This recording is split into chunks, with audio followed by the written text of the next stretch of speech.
جن سٹوریز 2.0 پر خوش آمدید۔ ویڈیو شروع کرنے سے پہلے چینل کو سبسکرائب لازمی کریں اور نئی ویڈیو کے نوٹیفیکیشن کے لیے بیل آئیکن ضرور پریس کریں، شکریہ۔ عمرو ابھی سو کر اٹھا ہی تھا کہ اسے باہر تیز شور سنائی دیا۔ شور کی آواز سن کر وہ فوراً اٹھ کر بیٹھ گیا۔ باہر سے ایسی آوازیں آ رہی تھی جیسے بہت سے لوگ کسی کو چور چور کہتے ہوئے اس کے پیچھے بھاگ رہے ہوں۔ عمرو ابھی اٹھ کر باہر جانے کا سوچ ہی رہا تھا کہ اسی لمحے خیمے کا پردہ ہٹا اور ایک ادھیڑ عمر آدمی انتہائی خوفزدہ انداز میں اس کے خیمے میں آ گیا۔ ادھیڑ عمر نے پھٹے پرانے کپڑے پہن رکھے تھے، اس کے سر کے بال بکھرے ہوئے تھے اور اس کی داڑھی مونچھیں بے حد بڑی ہوئی تھی۔ یوں لگ رہا تھا جیسے وہ بھکاری ہو۔ اسے خیمے میں آتا دیکھ کر عمرو بوکھلا گیا۔ ارے کون ہو تم؟ اور اس طرح منہ اٹھائے میرے خیمے میں کیوں گھسے چلے آ رہے ہو؟ عمرو نے پلنگ سے ٹانگیں نیچے کرتے ہوئے کہا۔ خیمے میں آ کر ادھیڑ عمر گھبرائی ہوئی نظروں سے ادھر ادھر دیکھ رہا تھا، جیسے وہ چھپنے کی کوئی جگہ تلاش کر رہا ہو۔ عمرو کی آواز سن کر وہ بھڑک کر اس کی طرف پلٹا اور پھر وہ تیزی سے عمرو کی طرف لپکا، اس سے پہلے کہ عمرو کچھ سمجھتا۔ ادھیڑ عمر اچانک آگے بڑھ کر اس کے پیروں سے چمٹ گیا۔ مجھے بچا لو، خدا کے لیے مجھے بچا لو، میں چور نہیں ہوں، میں چور نہیں ہوں۔ اس نے عمرو کی ٹانگوں سے لپٹ کر بری طرح سے لرزتے ہوئے لہجے میں کہا، ارے ارے میری ٹانگیں، میری ٹانگیں، چھوڑو میری ٹانگیں۔ کون ہو تم اور اس طرح میرے خیمے میں کیوں گھس آئے ہو؟ عمرو نے بوکھلا کر اسے اپنی ٹانگیں چھڑانے کی کوشش کرتے ہوئے کہا، مگر بھکاری اس کی ٹانگوں سے بری طرح سے چمٹا ہوا تھا۔ باہر مسلسل شور اور دوڑنے بھاگنے کی آوازیں سنائی دے رہی تھیں۔ ادھیڑ عمر شاید ارد گرد موجود خیموں کی آڑ لیتا ہوا عمرو کے خیمے میں آ گھسا تھا اور کسی نے اسے اس خیمے میں آتے نہیں دیکھا تھا، ورنہ اس کے پیچھے یقیناً کئی لوگ اندر آ جاتے۔ میں تمہیں اپنے بارے میں سب کچھ بتا دوں گا، مگر مجھے پہلے تم ان لوگوں سے بچاؤ، وہ مجھے چور سمجھ رہے ہیں، وہ تلواریں اور نیزے لیے میرے پیچھے پڑے ہوئے ہیں۔ ادھیڑ عمر نے بری طرح سے لرزتے ہوئے کہا۔ اس کا جسم اس بری طرح سے لرز رہا تھا جیسے اسے شدید سردی لگ رہی ہو۔ ٹھیک ہے، اگر تم چور نہیں ہو تو میں تمہیں ان سب سے بچا لوں گا، مگر پہلے میری ٹانگیں تو چھوڑو، عمرو نے کہا۔ ادھیڑ عمر آدمی نے سر اٹھا کر اس کی طرف التجا بھری نظروں سے دیکھا۔ اس کی آنکھیں سرخ تھیں اور اس کا سارا چہرہ آنسوؤں سے تر ہو رہا تھا۔ اس کی شکل دیکھ کر عمرو سمجھ گیا کہ وہ واقعی کوئی مظلوم شخص ہے، چور نہیں ہے۔ تو مجھے ان لوگوں کے حوالے تو نہیں کرو گے نا؟ اس نے عمرو کی طرف خوف بھری نظروں سے دیکھتے ہوئے کہا۔ نہیں کروں گا، مگر اب پیچھے ہٹو اور اٹھ کر کھڑے ہو جاؤ، عمرو نے اس کی شکل دیکھ کر قدرے نرم لہجے میں کہا، اور وہ اس کی ٹانگیں چھوڑ کر اٹھ کر کھڑا ہو گیا۔ اس کا جسم بدستور لرز رہا تھا اور وہ بار بار خوفزدہ نظروں سے خیمے کے دروازے کی طرف دیکھ رہا تھا جیسے کوئی اندر نہ آ جائے۔ گھبراؤ نہیں، میری اجازت کے بغیر کوئی میرے خیمے میں نہیں آئے گا، اس کا خوف دیکھ کر عمرو نے اسے تسلی دیتے ہوئے کہا۔ تم سچ کہہ رہے ہو، یہاں کوئی نہیں آئے گا؟ اس نے کہا۔ نہیں، کوئی نہیں آئے گا، عمرو نے اس کے چہرے پر معصومیت کے تاثرات دیکھ کر کہا۔ اگر تم کہو تو میں کہیں چھپ جاؤں؟ اس آدمی نے اسی طرح خوف بھرے لہجے میں کہا۔ باہر شور سن کر وہ مسلسل گھبرا رہا تھا، جیسے اب کوئی آیا کہ تب کوئی آیا۔ میں نے کہا ہے نا کہ میری اجازت کے بغیر اندر کوئی نہیں آئے گا، پھر تم کیوں گھبرا رہے ہو؟ عمرو نے کہا۔ وہ اس نے ہکلا کر کہا۔ اسی لمحے عمرو کو اپنے خیمے کے باہر قدموں کی آواز سنائی دی۔ قدموں کی آواز سن کر ادھیڑ عمر کے چہرے پر موجود خوف اور زیادہ گہرا ہو گیا۔ اسے اور تو کچھ نہ سوجا، وہ فوراً جھکا اور نہایت تیزی سے عمرو کے پلنگ کے نیچے گھستا چلا گیا۔ اسے اس طرح پلنگ کے نیچے گھستے دیکھ کر عمرو نے بے اختیار ہونٹ بھینچ لیے۔ عمرو یار، خواجہ عمرو یار، کیا آپ جاگ رہے ہیں؟ باہر سے ایک آواز سنائی دی۔ ہاں میں جاگ رہا ہوں، کیوں؟ عمرو نے اونچی آواز میں کہا۔ میں سپاہی ابن الحسن ہوں، خواجہ عمرو یار، کیا میں آپ کے خیمے میں آ سکتا ہوں؟ باہر سے پوچھا گیا۔ کیوں؟ کیا کام ہے؟ عمرو نے کہا۔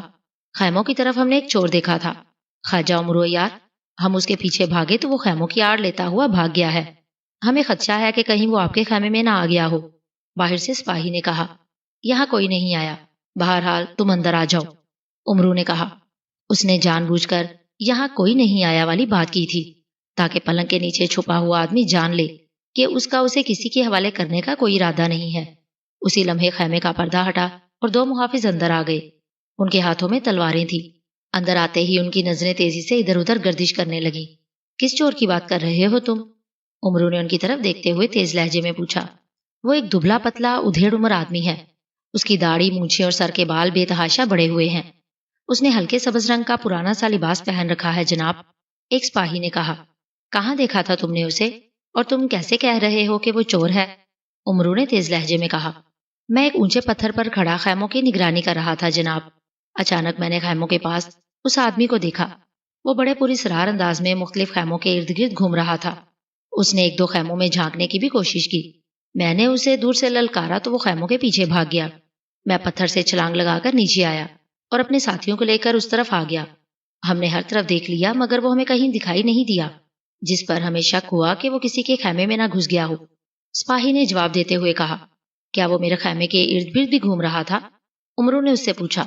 جی ہاں جناب، میں نے اسے اسی طرف بھاگتے دیکھا تھا، سپاہی نے کہا۔ ٹھیک ہے، میں کافی دیر سے جاگ رہا ہوں۔ اگر کوئی میرے خیمے میں آتا تو مجھے اس کا فوراً پتہ چل جاتا۔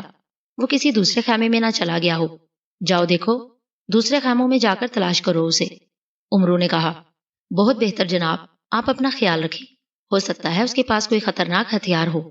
اپنی جان بچانے کے لیے چور دوسروں کو نقصان پہنچانے سے بھی دریغ نہیں کرتے، سپاہی نے کہا۔ مجھے اپنی حفاظت کرنی آتی ہے۔ بہرحال تمہارے مشورے کا شکریہ، امرو نے کہا تو دونوں سپاہی مڑ کر تیزی سے اس کے خیمے سے نکل گئے۔ باہر آ جاؤ، میں نے محافظوں کو واپس بھیج دیا ہے، امرو نے پلنگ کی طرف دیکھ کر کہا تو ادھیڑ عمر رینگتا ہوا پلنگ کے نیچے سے نکل کر باہر آ گیا اور امرو کے سامنے کھڑا ہو گیا۔ اس کے چہرے پر امرو کے لیے ممنونیت کے تاثرات تھے۔ تم نے میری جان بچا کر مجھ پر بہت بڑا احسان کیا ہے، اس نے احسان مندی سے کہا۔ امرو اسی کی طرف دیکھ رہا تھا۔ شکل و صورت اور لباس سے وہ آدمی واقعی بھکاری معلوم ہو رہا تھا، مگر اس کا چہرہ اور اس کی آنکھوں سے صاف پتہ چل رہا تھا کہ وہ صرف ایک مفلوق الحال اور مفلس انسان ہے۔ چوروں اور ٹھگوں والی اس کے چہرے پر امرو کو کوئی علامت دکھائی نہیں دے رہی تھی۔ ادھر کرسی پر بیٹھ جاؤ، امرو نے ایک کرسی کی طرف اشارہ کرتے ہوئے کہا تو وہ سامنے پڑی کرسی پر بیٹھ گیا۔ نام کیا ہے تمہارا؟ امرو نے چند لمحے توقف کے بعد اس سے پوچھا۔ روحان، روحان بن صادق، اس نے جواب دیا۔ روحان، بڑا اچھا نام ہے، کہاں سے آئے ہو؟ امرو نے کہا، بصرہ سے، میں بصرہ سے آیا ہوں، اس نے جلدی سے کہا۔ یہاں کیوں آئے ہو؟ امرو نے اس کی طرف غور سے دیکھتے ہوئے پوچھا۔ وہ اس نے گڑبڑاتے ہوئے لہجے میں کہا، جیسے وہ امرو کے اس سوال کا جواب نہ دینا چاہتا ہو۔ دیکھو، میں جو پوچھ رہا ہوں مجھے صاف صاف بتا دو۔ اگر تم نے مجھ سے جھوٹ بولنے یا کچھ چھپانے کی کوشش کی تو میں تمہارا کوئی لحاظ نہیں کروں گا۔ میرا نام امرو ہے اور میں اس لشکر کے سردار امیر حمزہ کا مصاحب خاص ہوں۔ تم نے سن ہی لیا ہوگا کہ یہاں کے محافظ کس قدر میرا احترام کرتے ہیں، امرو نے اس بار قدرے سخت لہجے میں کہا۔ اس کی بات سن کر وہ چونک کر امرو کی طرف دیکھنے لگا۔ اس کی آنکھوں میں یکلخت بے پناہ حیرت ابھر آئی، جیسے امرو نے اس سے کوئی انوکھی بات کر دی ہو۔ ایسے کیا دیکھ رہے ہو؟ امرو نے حیران ہو کر کہا۔ امرو یار، تم امرو یار ہو؟ روحان نے اس کی طرف اسی طرح حیرت سے آنکھیں پھاڑ پھاڑ کر دیکھتے ہوئے کہا۔ ہاں، میں امرو یار ہوں، خواجہ امرو یار۔ اب مجھے بتاؤ، تم میرا نام سن کر چونکے کیوں تھے؟ یہاں کیوں اور کیسے آئے تھے؟ اور تم چوروں کی طرح خیموں میں کیوں جھانکتے پھر رہے تھے؟ امرو نے کہا، میں یہاں تمہاری تلاش کے لیے آیا تھا خواجہ امرو یار، اس نے جواب دیا اور امرو حیران رہ گیا۔ میری تلاش میں؟ کیا مطلب؟ امرو نے چونکتے ہوئے کہا۔ ہاں، میں یہاں تمہاری تلاش میں ہی آیا تھا۔ میں تم تک خاموشی اور رازداری سے پہنچنا چاہتا تھا، اس لیے یہاں آ کر میں ان خیموں میں جھانکنے لگا کہ مجھے کوئی ایسا بھروسے کا آدمی مل جائے جو مجھے تم تک پہنچا سکے۔ مگر اس دوران مجھے ایک سپاہی نے دیکھ لیا اور اس نے مجھے چور سمجھ لیا، روحان نے کہا۔ مگر تم مجھے خاموشی اور رازداری سے کیوں تلاش کر رہے تھے؟ امرو نے اس کی طرف حیرت سے دیکھتے ہوئے کہا۔ مجھے ایسا ہی حکم دیا گیا تھا، روحان نے کہا تو امرو چونک پڑا۔ حکم؟ کیا مطلب؟ کس نے حکم دیا تھا تمہیں کہ تم میرے پاس رازداری اور خاموشی سے پہنچو؟ امرو نے کہا، میرے مالک ابو فرقان نے، اس نے جواب دیا۔ ابو فرقان؟ کون ابو فرقان؟ میں کسی ابو فرقان کو نہیں جانتا، امرو نے اسی انداز میں کہا۔ ابو فرقان ہیروں کا بہت بڑا تاجر ہے اور اپنے کاروبار کی وسعت کے لیے بصرہ میں آیا تھا۔ اپنے خاندان کے ساتھ وہ 10 اونٹوں پر اپنے خزانے جو ہیرے جواہرات پر مشتمل تھے لاد کر لایا تھا۔ اس نے بصرہ میں ایک عالیشان محل خریدا اور وہاں رہنے لگا۔ ابو فرقان نے اپنے خاندان کی خدمت کے لیے بصرہ سے کوئی خادم اور کنیزیں رکھ لی تھی جو دن رات ان کی خدمت کرتے تھے، ان میں بھی شامل تھا۔ ابو فرقان سب سے زیادہ مجھ پر بھروسہ کرتا تھا، اس نے مجھے اپنے خاندان کے ہر راز میں شریک کر رکھا تھا، وہ مجھ سے کوئی بھی بات نہیں چھپاتا تھا۔ ایک روز جب وہ گھر میں اکیلا تھا تو اس نے مجھے اپنے کمرہ خاص میں بلایا اور مجھے ہیروں کی ایک بھری ہوئی پوٹلی دیتے ہوئے کہا کہ میں یہ پوٹلی اور اس کا ایک پیغام امیر حمزہ کے مصاحب خاص خواجہ امرو یار کو پہنچا دوں۔ ابو فرقان نے مجھے سختی سے ہدایت دی تھی کہ اس کا پیغام اور ہیروں کی پوٹلی مجھے خاموشی اور نہایت رازداری سے تم تک پہنچانی ہے۔ روحان کہتا چلا گیا، اور ہیروں کی پوٹلی کا سن کر امرو کی آنکھیں چمک اٹھی۔ کیا پیغام ہے اس کا؟ اور وہ ہیروں کی پوٹلی کہاں ہے؟ امرو نے اس کی طرف حسرت بھری نظروں سے دیکھتے ہوئے کہا، اب میرے پاس نہ ہی ہیروں کی پوٹلی ہے اور نہ ہی ابو فرقان کا وہ دیا ہوا پیغام جو مجھے اس نے تم تک پہنچانے کے لیے دیا تھا۔ روحان نے مغموم لہجے میں کہا، اور امرو بے اختیار اچھل پڑا۔ ہیروں کی پوٹلی اور پیغام نہیں ہے؟ کیا مطلب؟ امرو نے اسے تیز نظروں سے گھور کر کہا، میں دونوں چیزیں لے کر رات کے وقت بصرہ سے نکلا تھا۔ شمالی پہاڑیوں کی طرف آتے آتے مجھے آدھی رات ہو چکی تھی۔ میں شمالی پہاڑیوں میں ابھی داخل ہوا ہی تھا کہ اچانک ایک پہاڑی درے سے چند گھڑ سوار نکل کر آئے۔ ان گھڑ سواروں نے سیاہ رنگ کے لباس پہن رکھے تھے اور انہوں نے منہ بھی چھپا رکھے تھے۔ انہوں نے آتے ہی مجھے گھیر لیا۔ ان سب کے پاس نیزے تھے۔ گھوڑوں سے اتر کر انہوں نے مجھے پکڑا۔ میں بہت چیخا چلایا، مگر وہاں میری آواز سننے والا کوئی نہیں تھا۔ ان میں سے ایک آدمی نے میرے سر پر زوردار مکہ مارا تو میں بے ہوش ہو گیا۔ جب مجھے ہوش آیا تو دن نکلا ہوا تھا اور میں ایک گڑھے میں پڑا ہوا تھا جس پر جھاڑیاں پڑی ہوئی تھیں۔ ایسا لگ رہا تھا جیسے مجھے گھیرنے والے ڈاکوؤں نے مجھے مردہ سمجھ کر گڑھے میں پھینک دیا تھا اور گھڑے کو جھاڑیوں میں چھپا دیا تھا تاکہ کسی کو میری لاش کا بھی پتہ نہ چل سکے، لیکن میں زندہ تھا۔ میں جھاڑیاں ہٹا کر گڑھے سے باہر نکلا تو مجھے معلوم ہوا کہ ان ڈاکوؤں نے میری ہر چیز لوٹ لی تھی۔ میرے پاس نہ ابو فرقان کا دیا ہوا خط تھا، نہ ہیروں کی پوٹلی، اور نہ ہی میرا اپنا سامان۔ میری سمجھ میں نہیں آ رہا تھا کہ میں کیا کروں، میں تمہارے پاس آؤں یا واپس جا کر ابو فرقان کو ساری بات بتا دوں۔ پھر میں نے واپس بصرہ جانے کا فیصلہ کر لیا۔ چنانچہ میں واپس بصرہ پہنچ گیا۔ جب میں واپس محل پہنچا تو وہاں ایک اور بری خبر میرا انتظار کر رہی تھی۔ میرے جانے کے بعد رات کو محل میں بھی ڈاکو گھس گئے تھے۔ ان ڈاکوؤں نے محل میں گھس کر قتل عام اور لوٹ مار شروع کر دی، اور پھر وہ ابو فرقان، اس کے سارے خاندان اور بہت سے خادموں اور کنیزوں کو ہلاک کر کے اور سارا سامان لوٹ کر نکل گئے تھے۔ وہاں 2-3 کنیزیں اور ایک خادم زندہ بچے تھے جو ان ڈاکوؤں کے خوف سے کمرے کے تہہ خانے میں جا کر چھپ گئے تھے۔ ابو فرقان کی ہلاکت نے میرا دل ہلا کر رکھ دیا تھا۔ میری سمجھ میں نہیں آ رہا تھا کہ ڈاکوؤں نے ایک ہی وقت میں مجھ پر اور ابو فرقان پر حملہ کیوں کیا تھا۔ ابو فرقان نے مجھے جو خط دیا تھا اس میں تمہارے لیے کیا پیغام تھا؟ پوٹلی کے بارے میں تو مجھے معلوم تھا کہ اس میں ہیرے ہیں، مگر میری پریشانی اس خط کے بارے میں تھی کہ میں تمہارے پاس کیسے جاؤں گا اور تمہیں کیا بتاؤں گا۔ پہلے میں نے خاموش رہنا مناسب سمجھا کہ ابو فرقان تو ہلاک ہو چکا ہے۔ کسی کو بھی اس بات کا علم نہیں تھا کہ ابو فرقان نے مجھے تمہیں دینے کے لیے کیا دیا تھا۔ چنانچہ میں نے اپنا منہ سی لیا اور خاموشی سے اپنے گھر واپس چلا گیا۔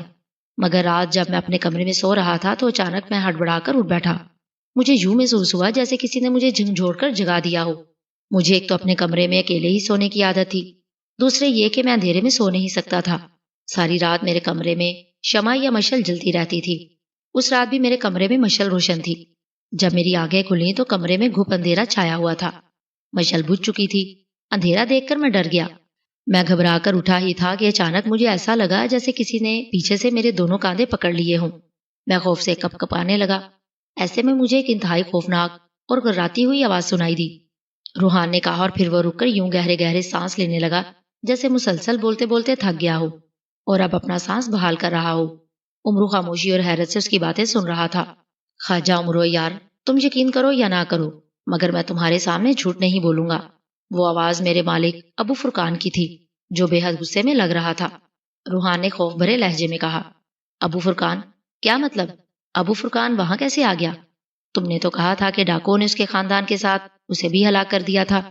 امرو نے اس کی بات سن کر چونکتے ہوئے کہا، ابو فرقان آقا خود نہیں، میرے پاس اس کا بھوت آیا تھا۔ روحان نے ڈرے ڈرے لہجے میں کہا، ابو فرقان کا بھوت؟ امرو کے منہ سے نکلا، ہاں وہ ابو فرقان کا بھوت ہی تھا۔ روحان نے کہا، کیا کہہ رہا تھا وہ تم سے؟ امرو نے سر جھٹک کر پوچھا۔ وہ کہہ رہا تھا کہ میں یہاں آ کر کیوں سو رہا ہوں، میں نے اس کا پیغام اور ہیروں کی پوٹلی امرو یار کو اب تک کیوں نہیں پہنچائی؟ روحان نے کہا۔ پھر؟ اسے خوفزدہ دیکھ کر امرو نے کہا، میں نے اسے ساری بات بتا دی کہ کس طرح ڈاکوؤں نے مجھے گھیر کر اور بے ہوش کر کے لوٹ لیا تھا۔ میری بات سن کر ابو فرقان کے بھوت کو بے حد غصہ آیا۔ اس نے مجھ سے کہا کہ اس کے باوجود مجھے تمہارے پاس جانا چاہیے تھا۔ میں ابو فرقان کے بھوت سے معافیا مانگنے لگا۔ اس نے کہا کہ میں ابھی سردار امیر حمزہ کے لشکر میں جاؤں اور تمہارے پاس آ کر تمہیں ساری حقیقت بتا دوں۔ چنانچہ میں اسی وقت گھر سے نکل آیا اور پھر گرتا پڑتا دن نکلنے تک یہاں پہنچ گیا۔ روحان یہ سب کہہ کر خاموش ہو گیا۔ کیا وہ پیغام ابو فرقان نے تمہاری موجودگی میں تحریر کیا تھا؟ امرو نے پوچھا۔ نہیں، وہ پہلے ہی سب کچھ لکھ چکے تھے۔ مجھے تو بس بلا کر انہوں نے ایک لفافہ دیا تھا اور کہا تھا کہ اس میں ایک ضروری پیغام ہے جو مجھے خواجہ عمرو یار تک پہنچانا ہے۔ اس نے کہا، اور ہیرے؟ پوٹلی میں ان ہیروں کی تعداد کتنی تھی؟ عمرو نے پوچھا۔ اس پوٹلی میں 100 ہیرے تھے، ان کے بارے میں آقا نے مجھے خود ہی بتا دیا تھا۔ روحان نے کہا، کیا تم ان ڈاکوؤں کو پہچان سکتے ہو جنہوں نے تم سے ہیرے اور تمہارا باقی سامان چھینا تھا؟ عمرو نے پوچھا۔ نہیں، انہوں نے منہ چھپا رکھے تھے اور آدھی رات کا وقت تھا، مجھے تو وہ ٹھیک دکھائی بھی نہیں دے رہے تھے، روحان نے کہا۔ عمرو اسے غور سے دیکھ رہا تھا۔ روحان کے چہرے پر ایسا کوئی تاثر نہیں تھا کہ وہ اسے جھوٹ یا مکر سے کام لے رہا ہو۔ اس کی آنکھوں اور اس کے چہرے پر اسے سچائی کی جھلک صاف دکھائی دے رہی تھی۔ پھر تو اندھیرے میں تم ابو فرقان کے بھوت کو بھی نہیں دیکھ سکے ہوگے، عمرو نے کہا۔ ہاں، وہ اندھیرے میں مجھے نظر نہیں آ رہے تھے، مگر ان کی آواز میں پہچان گیا تھا، روحان نے کہا۔ تم نے اپنی آنکھوں سے ابو فرقان کی لاش دیکھی تھی؟ عمرو نے کچھ سوچ کر پوچھا۔ ہاں، ان کی گردن کاٹی گئی تھی، روحان نے کہا، اور عمرو ایک بار پھر سوچ میں ڈوب گیا۔ روحان نے اس کے سامنے جو باتیں بیان کی تھیں انہیں سن کر عمرو کئی الجھنوں میں پڑ گیا تھا۔ ایک تو یہ کہ ابو فرقان کون تھا، وہ اسے ہیرے کیوں دینا چاہتا تھا، اس نے خط میں کیا لکھا تھا، اور یہ دونوں چیزیں اس نے روحان کے ذریعے خاموشی اور رازداری سے کیوں اس تک پہنچانے کی ہدایات کی تھی۔ پھر اسی رات ڈاکوؤں کا ابو فرقان پر بھی حملہ کرنا اور روحان کو بھی پکڑ کر اسے سب کچھ چھین لینا اور اسے بے ہوش کر کے گڑھے میں پھینک دینا، یہ سب عمرو کو بے حد عجیب سا لگ رہا تھا۔ یہ بتاؤ، ابو فرقان کو ڈاکوؤں نے کب ہلاک کیا تھا؟ عمرو نے خیال آنے پر پوچھا۔ یہ 3 روز پہلے کا واقعہ ہے، اس نے کہا۔ کیا تم مجھے وہ جگہ دکھا سکتے ہو جہاں ڈاکوؤں نے تمہیں لوٹا تھا؟ عمرو نے کہا۔ ہاں، میں بھلا اس جگہ کو کیسے بھول سکتا ہوں، اس نے کہا۔ اندھیرے میں تم نے انہیں دیکھا تو نہیں تھا، مگر وہ گھوڑوں پر تھے، کیا تم اس بات کا اندازہ لگا سکتے ہو کہ وہ ڈاکو بصرہ کی طرف سے آئے تھے یا پہاڑوں سے نکلے تھے؟ عمرو نے پوچھا۔ گھوڑوں کے ٹاپوؤں کی آوازیں پہاڑیوں کی طرف سے ہی آتی ہوئی معلوم ہوتی تھی، میں انہیں لشکر کے سپاہی سمجھا تھا جو ظاہر ہے ان پہاڑیوں میں سے گزرتے ہی رہتے ہیں، روحان نے کہا۔ تمہارا لباس جگہ جگہ سے پھٹا ہوا ہے، بال اور داڑھی مجھے بکھری ہوئی ہیں، کیا تم اسی حالت میں رہتے ہو؟ عمرو نے کہا۔ نہیں، یہ اسی دن کا لباس ہے جس روز میں اس طرف آ رہا تھا، میرے ساتھ جو گزری تھی اور پھر میرے مالک اور اس کے خاندان کے ساتھ جو کچھ ہوا تھا، اس حالت میں نہ ہی مجھے لباس بدلنے کا خیال آیا تھا نہ بال بنانے کا، روحان نے کہا۔ اس کے پاس ہر بات کا گھڑا گھڑایا جواب تھا۔ عمرو سوچ رہا تھا کہ یا تو روحان بہت چالاک ہے جو اس کے ہر سوال کا بہت سوچ سمجھ کر جواب دے رہا ہے، یا پھر وہ بے حد سے زیادہ معصوم تھا، اس لیے وہ عمرو سے کوئی بات نہیں چھپا رہا تھا۔ ان ڈاکوؤں کی تم نے کوئی آواز بھی نہیں سنی تھی؟ عمرو نے چند لمحے خاموش رہنے کے بعد اسے پوچھا۔ سنی تھی، ان کی آوازیں بے حد بھاری تھیں، انہوں نے آواز دے کر ہی مجھے روکا تھا اور میرے قریب آ کر مجھ سے میرے بارے میں پوچھ رہے تھے، پھر اچانک ان میں سے ایک آدمی نے میرے سر پر مکہ مار دیا، روحان نے کہا۔ پھر تو ان آوازوں کو تم پہچان ہی لوگے، عمرو نے کہا۔ ہاں ہاں، ان آوازوں کو میں پہچان سکتا ہوں، روحان نے اس بات میں سر ہلا کر کہا۔ ٹھیک ہے، تم خیمے کے پچھلے حصے میں چلے جاؤ، وہاں جا کر تم آرام کرو، میں باہر جا کر سب کو بتا دیتا ہوں کہ تم چور نہیں میرے مہمان ہو، پھر میں تمہارے لیے کھانے پینے اور لباس کا بندوبست کرتا ہوں، عمرو نے کہا تو روحان نے اس بات میں سر ہلا دیا۔ عمرو کے کہنے پر وہ اٹھا اور خیمے کے دوسرے حصے میں چلا گیا۔ عمرو وہیں بیٹھا کچھ دیر روحان کی باتوں پر غور کرتا رہا، اسے کسی اور بات کا اتنا دکھ نہیں ہوا تھا جتنا 100 ہیروں کا ہوا تھا، نہ جانے وہ کتنے بڑے اور کس قدر مالیت کے ہیرے تھے جو ابو فرقان نے اس کے لیے بھیجے تھے، جس کا عمرو جتنا بھی افسوس کرتا کم تھا۔ اس نے لباس بدلا اور پھر اپنی زنبیل کاندھے پر لٹکا کر سردار امیر حمزہ کو سلام کرنے کے لیے خیمے سے باہر آ گیا۔ بصرہ کے جنوب میں ایک گھنا جنگل تھا جو لاکانہ جنگل کے نام سے مشہور تھا۔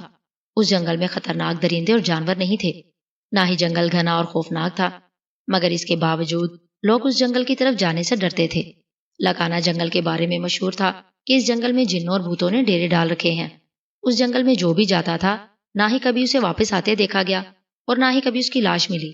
بصرہ کے حاکم اشر بن ثاقب نے بھی کئی بار مسلح سپاہیوں کو اس جنگل کا جائزہ لینے کے لیے بھیجا تھا۔ سپاہی جنگل میں گئے ضرور تھے، مگر ان میں سے کسی ایک کی بھی واپسی نہیں ہوئی تھی۔ تب اس جنگل کو قطعی طور پر خطرناک قرار دیتے ہوئے اشر بن ثاقب نے ہر خاص و عام کو اس جنگل کی طرف جانے سے منع کر دیا تھا۔ جنگل زیادہ وسیع نہیں تھا، اس لیے اس کے تمام داخلی اور خارجی راستوں پر خاردار باڑ لگا کر بند کر دیا گیا تھا تاکہ اس جنگل میں کوئی انجان آدمی بھی داخل نہ ہو سکے۔ جنگل کے وسط میں ایک چھوٹی سی جھیل تھی، اس جھیل کے ارد گرد کا خاصا بڑا حصہ صاف ستھرے علاقے پر مشتمل تھا۔ اس صاف ستھرے علاقے میں جھیل سے کچھ دوری پر ایک بڑی سی جھونپڑی بنی ہوئی تھی۔ جھونپڑی بڑی مہارت کے ساتھ لکڑیوں کے تختے کاٹ کر بنائی گئی تھی۔ جھونپڑی صاف ستھری اور بالکل نئی تھی، اس جھونپڑی میں ایک سیاہ فام آدمی گھاس پھوس کے ڈھیر پر بیٹھا ہوا تھا۔ آدمی بے حد دبلا پتلا تھا، اس کا سر گنجا تھا، مگر اس کی داڑھی مونچھیں خاصی بڑی ہوئی تھی۔ اس آدمی نے سیاہ رنگ کا لباد نما لباس پہن رکھا تھا، جس پر اس کے سینے اور کمر کی طرف سفید ہڈیوں اور کھوپڑیوں کے مخصوص نشان بنے ہوئے تھے، جو جادوگروں کی مخصوص علامت تھی۔ جھونپڑی میں ایک طرف مٹی کا گھڑا تھا، جس پر ایک کٹورا پڑا ہوا تھا۔ اس جادوگر کے سامنے ایک سیاہ رنگ کا دائرہ بنا ہوا تھا، جس میں ایک بڑے مگرمچھ کی کھوپڑی پڑی تھی۔ مگرمچھ کی کھوپڑی کا رنگ سیاہ تھا اور اس کا بھاٹ جیسا منہ کھلا ہوا تھا۔ اس مگرمچھ کی آنکھوں کے سوراخ بے حد بڑے بڑے تھے۔ مگرمچھ کے کھلے ہوئے منہ میں لمبے لمبے اور نوکیلے دانتوں کی قطاریں تھیں، جسے وہ کھوپڑی بے حد بھیانک اور خوفناک دکھائی دے رہی تھی۔ سیاہ رنگ کے دائرے پر 7 دیے جل رہے تھے، جن میں جلنے والا تیل سرخ رنگ کا تھا، جیسے ان میں تیل کی بجائے خون کو جلایا جا رہا ہو۔ ان سے باریک باریک دھواں بھی نکل رہا تھا، جو اوپر جا کر بل کھاتا ہوا مگرمچھ کی کھوپڑی پر آ کر اس طرح سے لہرا رہا تھا جیسے اس دھوئیں نے کھوپڑی کو کسی چھتری کی طرح ڈھانپ رکھا ہو۔ گنجے جادوگر کی آنکھیں بند تھی، اس کے دونوں ہاتھ اس کے گھٹنوں پر تھے اور وہ مگرمچھ کی کھوپڑی کی طرف منہ کیے مسلسل کچھ پڑتا جا رہا تھا۔ اس کے ہونٹوں کے علاوہ اس کے جسم کے کسی حصے میں معمولی سی حرکت بھی نہیں تھی۔ اچانک مگرمچھ کی کھوپڑی پر موجود دھوئیں میں تیز حرکت سی پیدا ہوئی۔ دوسرے لمحے اس دھوئیں نے تیزی سے پھیلنا اور سمٹنا شروع کر دیا۔ چند لمحوں تک دھواں اسی طرح پھیلتا اور سمٹتا رہا۔ پھر اس دھوئیں نے ایک انسانی کھوپڑی کا روپ اختیار کر لیا۔ انسانی کھوپڑی سیاہ دھوئیں کی ہی بنی ہوئی تھی، مگر اس کی آنکھوں اور ناک میں زرد زرد سی روشنی چمک رہی تھی، جبکہ اس کے منہ سے آگ کی سرخ زبان لپک رہی تھی۔ دھوئیں کی کھوپڑی گنجے جادوگر کی طرف دیکھ رہی تھی۔ لاٹورا جادوگر۔ اچانک اس کھوپڑی کا منہ ہلا اور جھونپڑی میں ایک تیز اور کڑکتی ہوئی آواز ابھری۔ اس آواز کو سن کر سیاہ فام گنجے جادوگر کو ایک ہلکا سا جھٹکا لگا اور اس نے یکلخت آنکھیں کھول دی، اور پھر اپنے سامنے دھوئیں کی کھوپڑی دیکھ کر وہ بری طرح سے چونک پڑا۔ دوسرے لمحے اس کا چہرہ مسرت سے کھلتا چلا گیا۔ رگھورا، کیا تم سچ مچ میرے سامنے ہو یا پھر میں کوئی خواب دیکھ رہا ہوں؟ گنجے جادوگر نے کھوپڑی کی طرف حیرت زدہ نظروں سے دیکھتے ہوئے کہا۔ یہ خواب نہیں، حقیقت ہے لاٹورا جادوگر، اور تم حقیقت میں مجھے دیکھ رہے ہو۔ کھوپڑی نے اسی طرح بے حد کرخت لہجے میں کہا۔ اوہ، میں کامیاب ہو گیا، میں تمہیں اپنے سامنے لانے میں کامیاب ہو گیا۔ میں بہت خوش قسمت جادوگر ہوں رگھورا، جو کالی دنیا کے شیطان کو دیکھ رہا ہوں۔ اس سے پہلے شاید کسی نے تمہیں نہیں دیکھا ہوگا۔ لٹورا جادوگر نے انتہائی مسرت بھرے لہجے میں کہا۔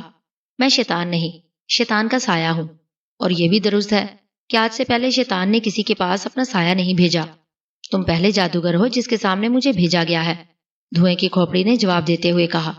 تم خود کالی دنیا کے شیطان ہو یا اس کے سائے، میرے لیے یہی بہت ہے کہ تم مجھ سے بات کر رہے ہو، لٹورا جادوگر نے اسی انداز میں کہا۔ بہرحال بتاؤ، تم نے کیوں بلایا ہے یہاں مجھے؟ رگھورا نے کہا۔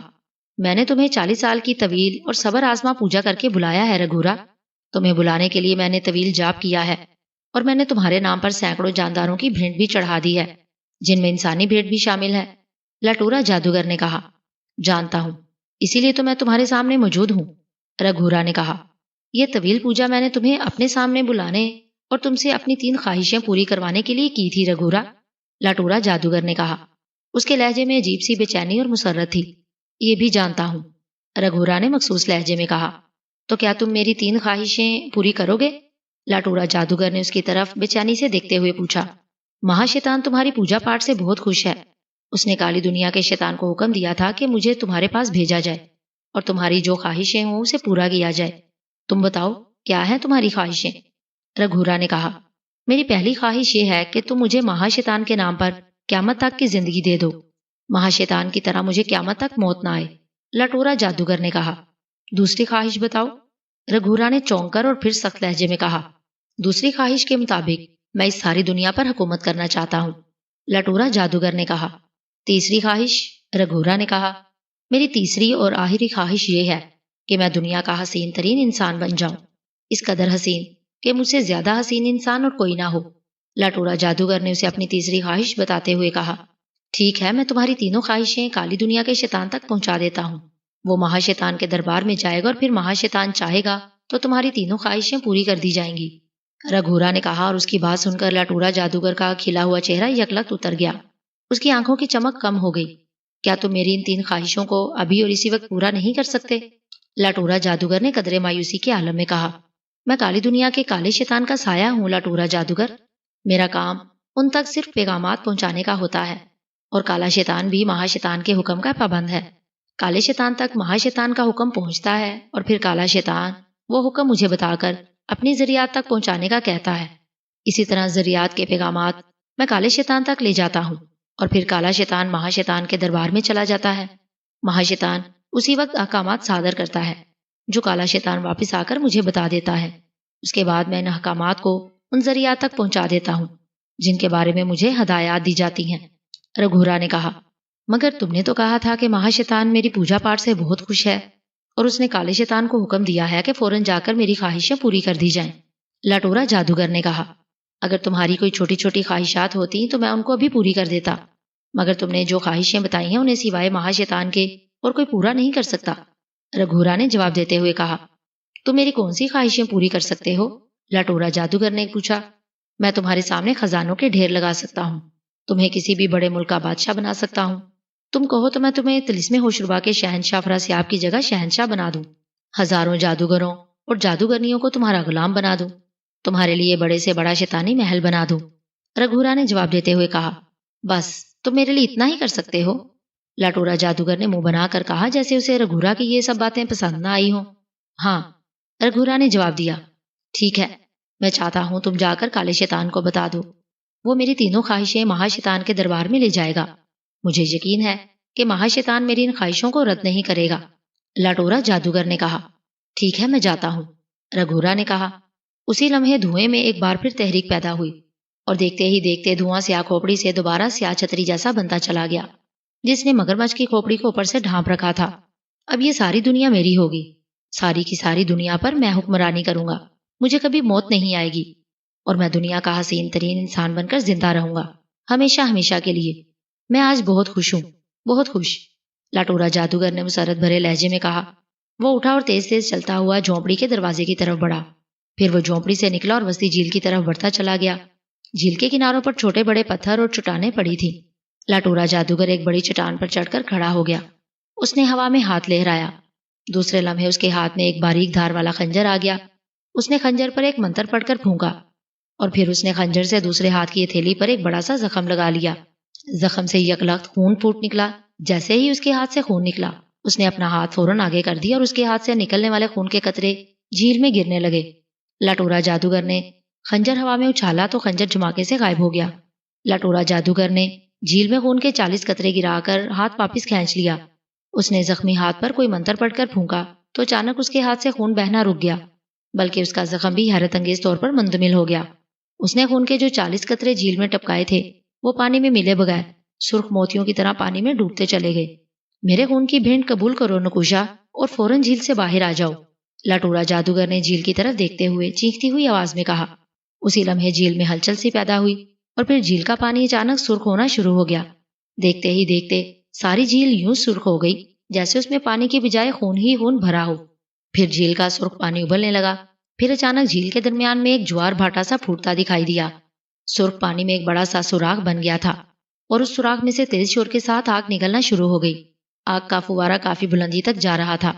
پھر اس آگ نے ہوا میں ایک بھیانک اور انتہائی خوفناک جن کا روپ دھارنا شروع کر دیا۔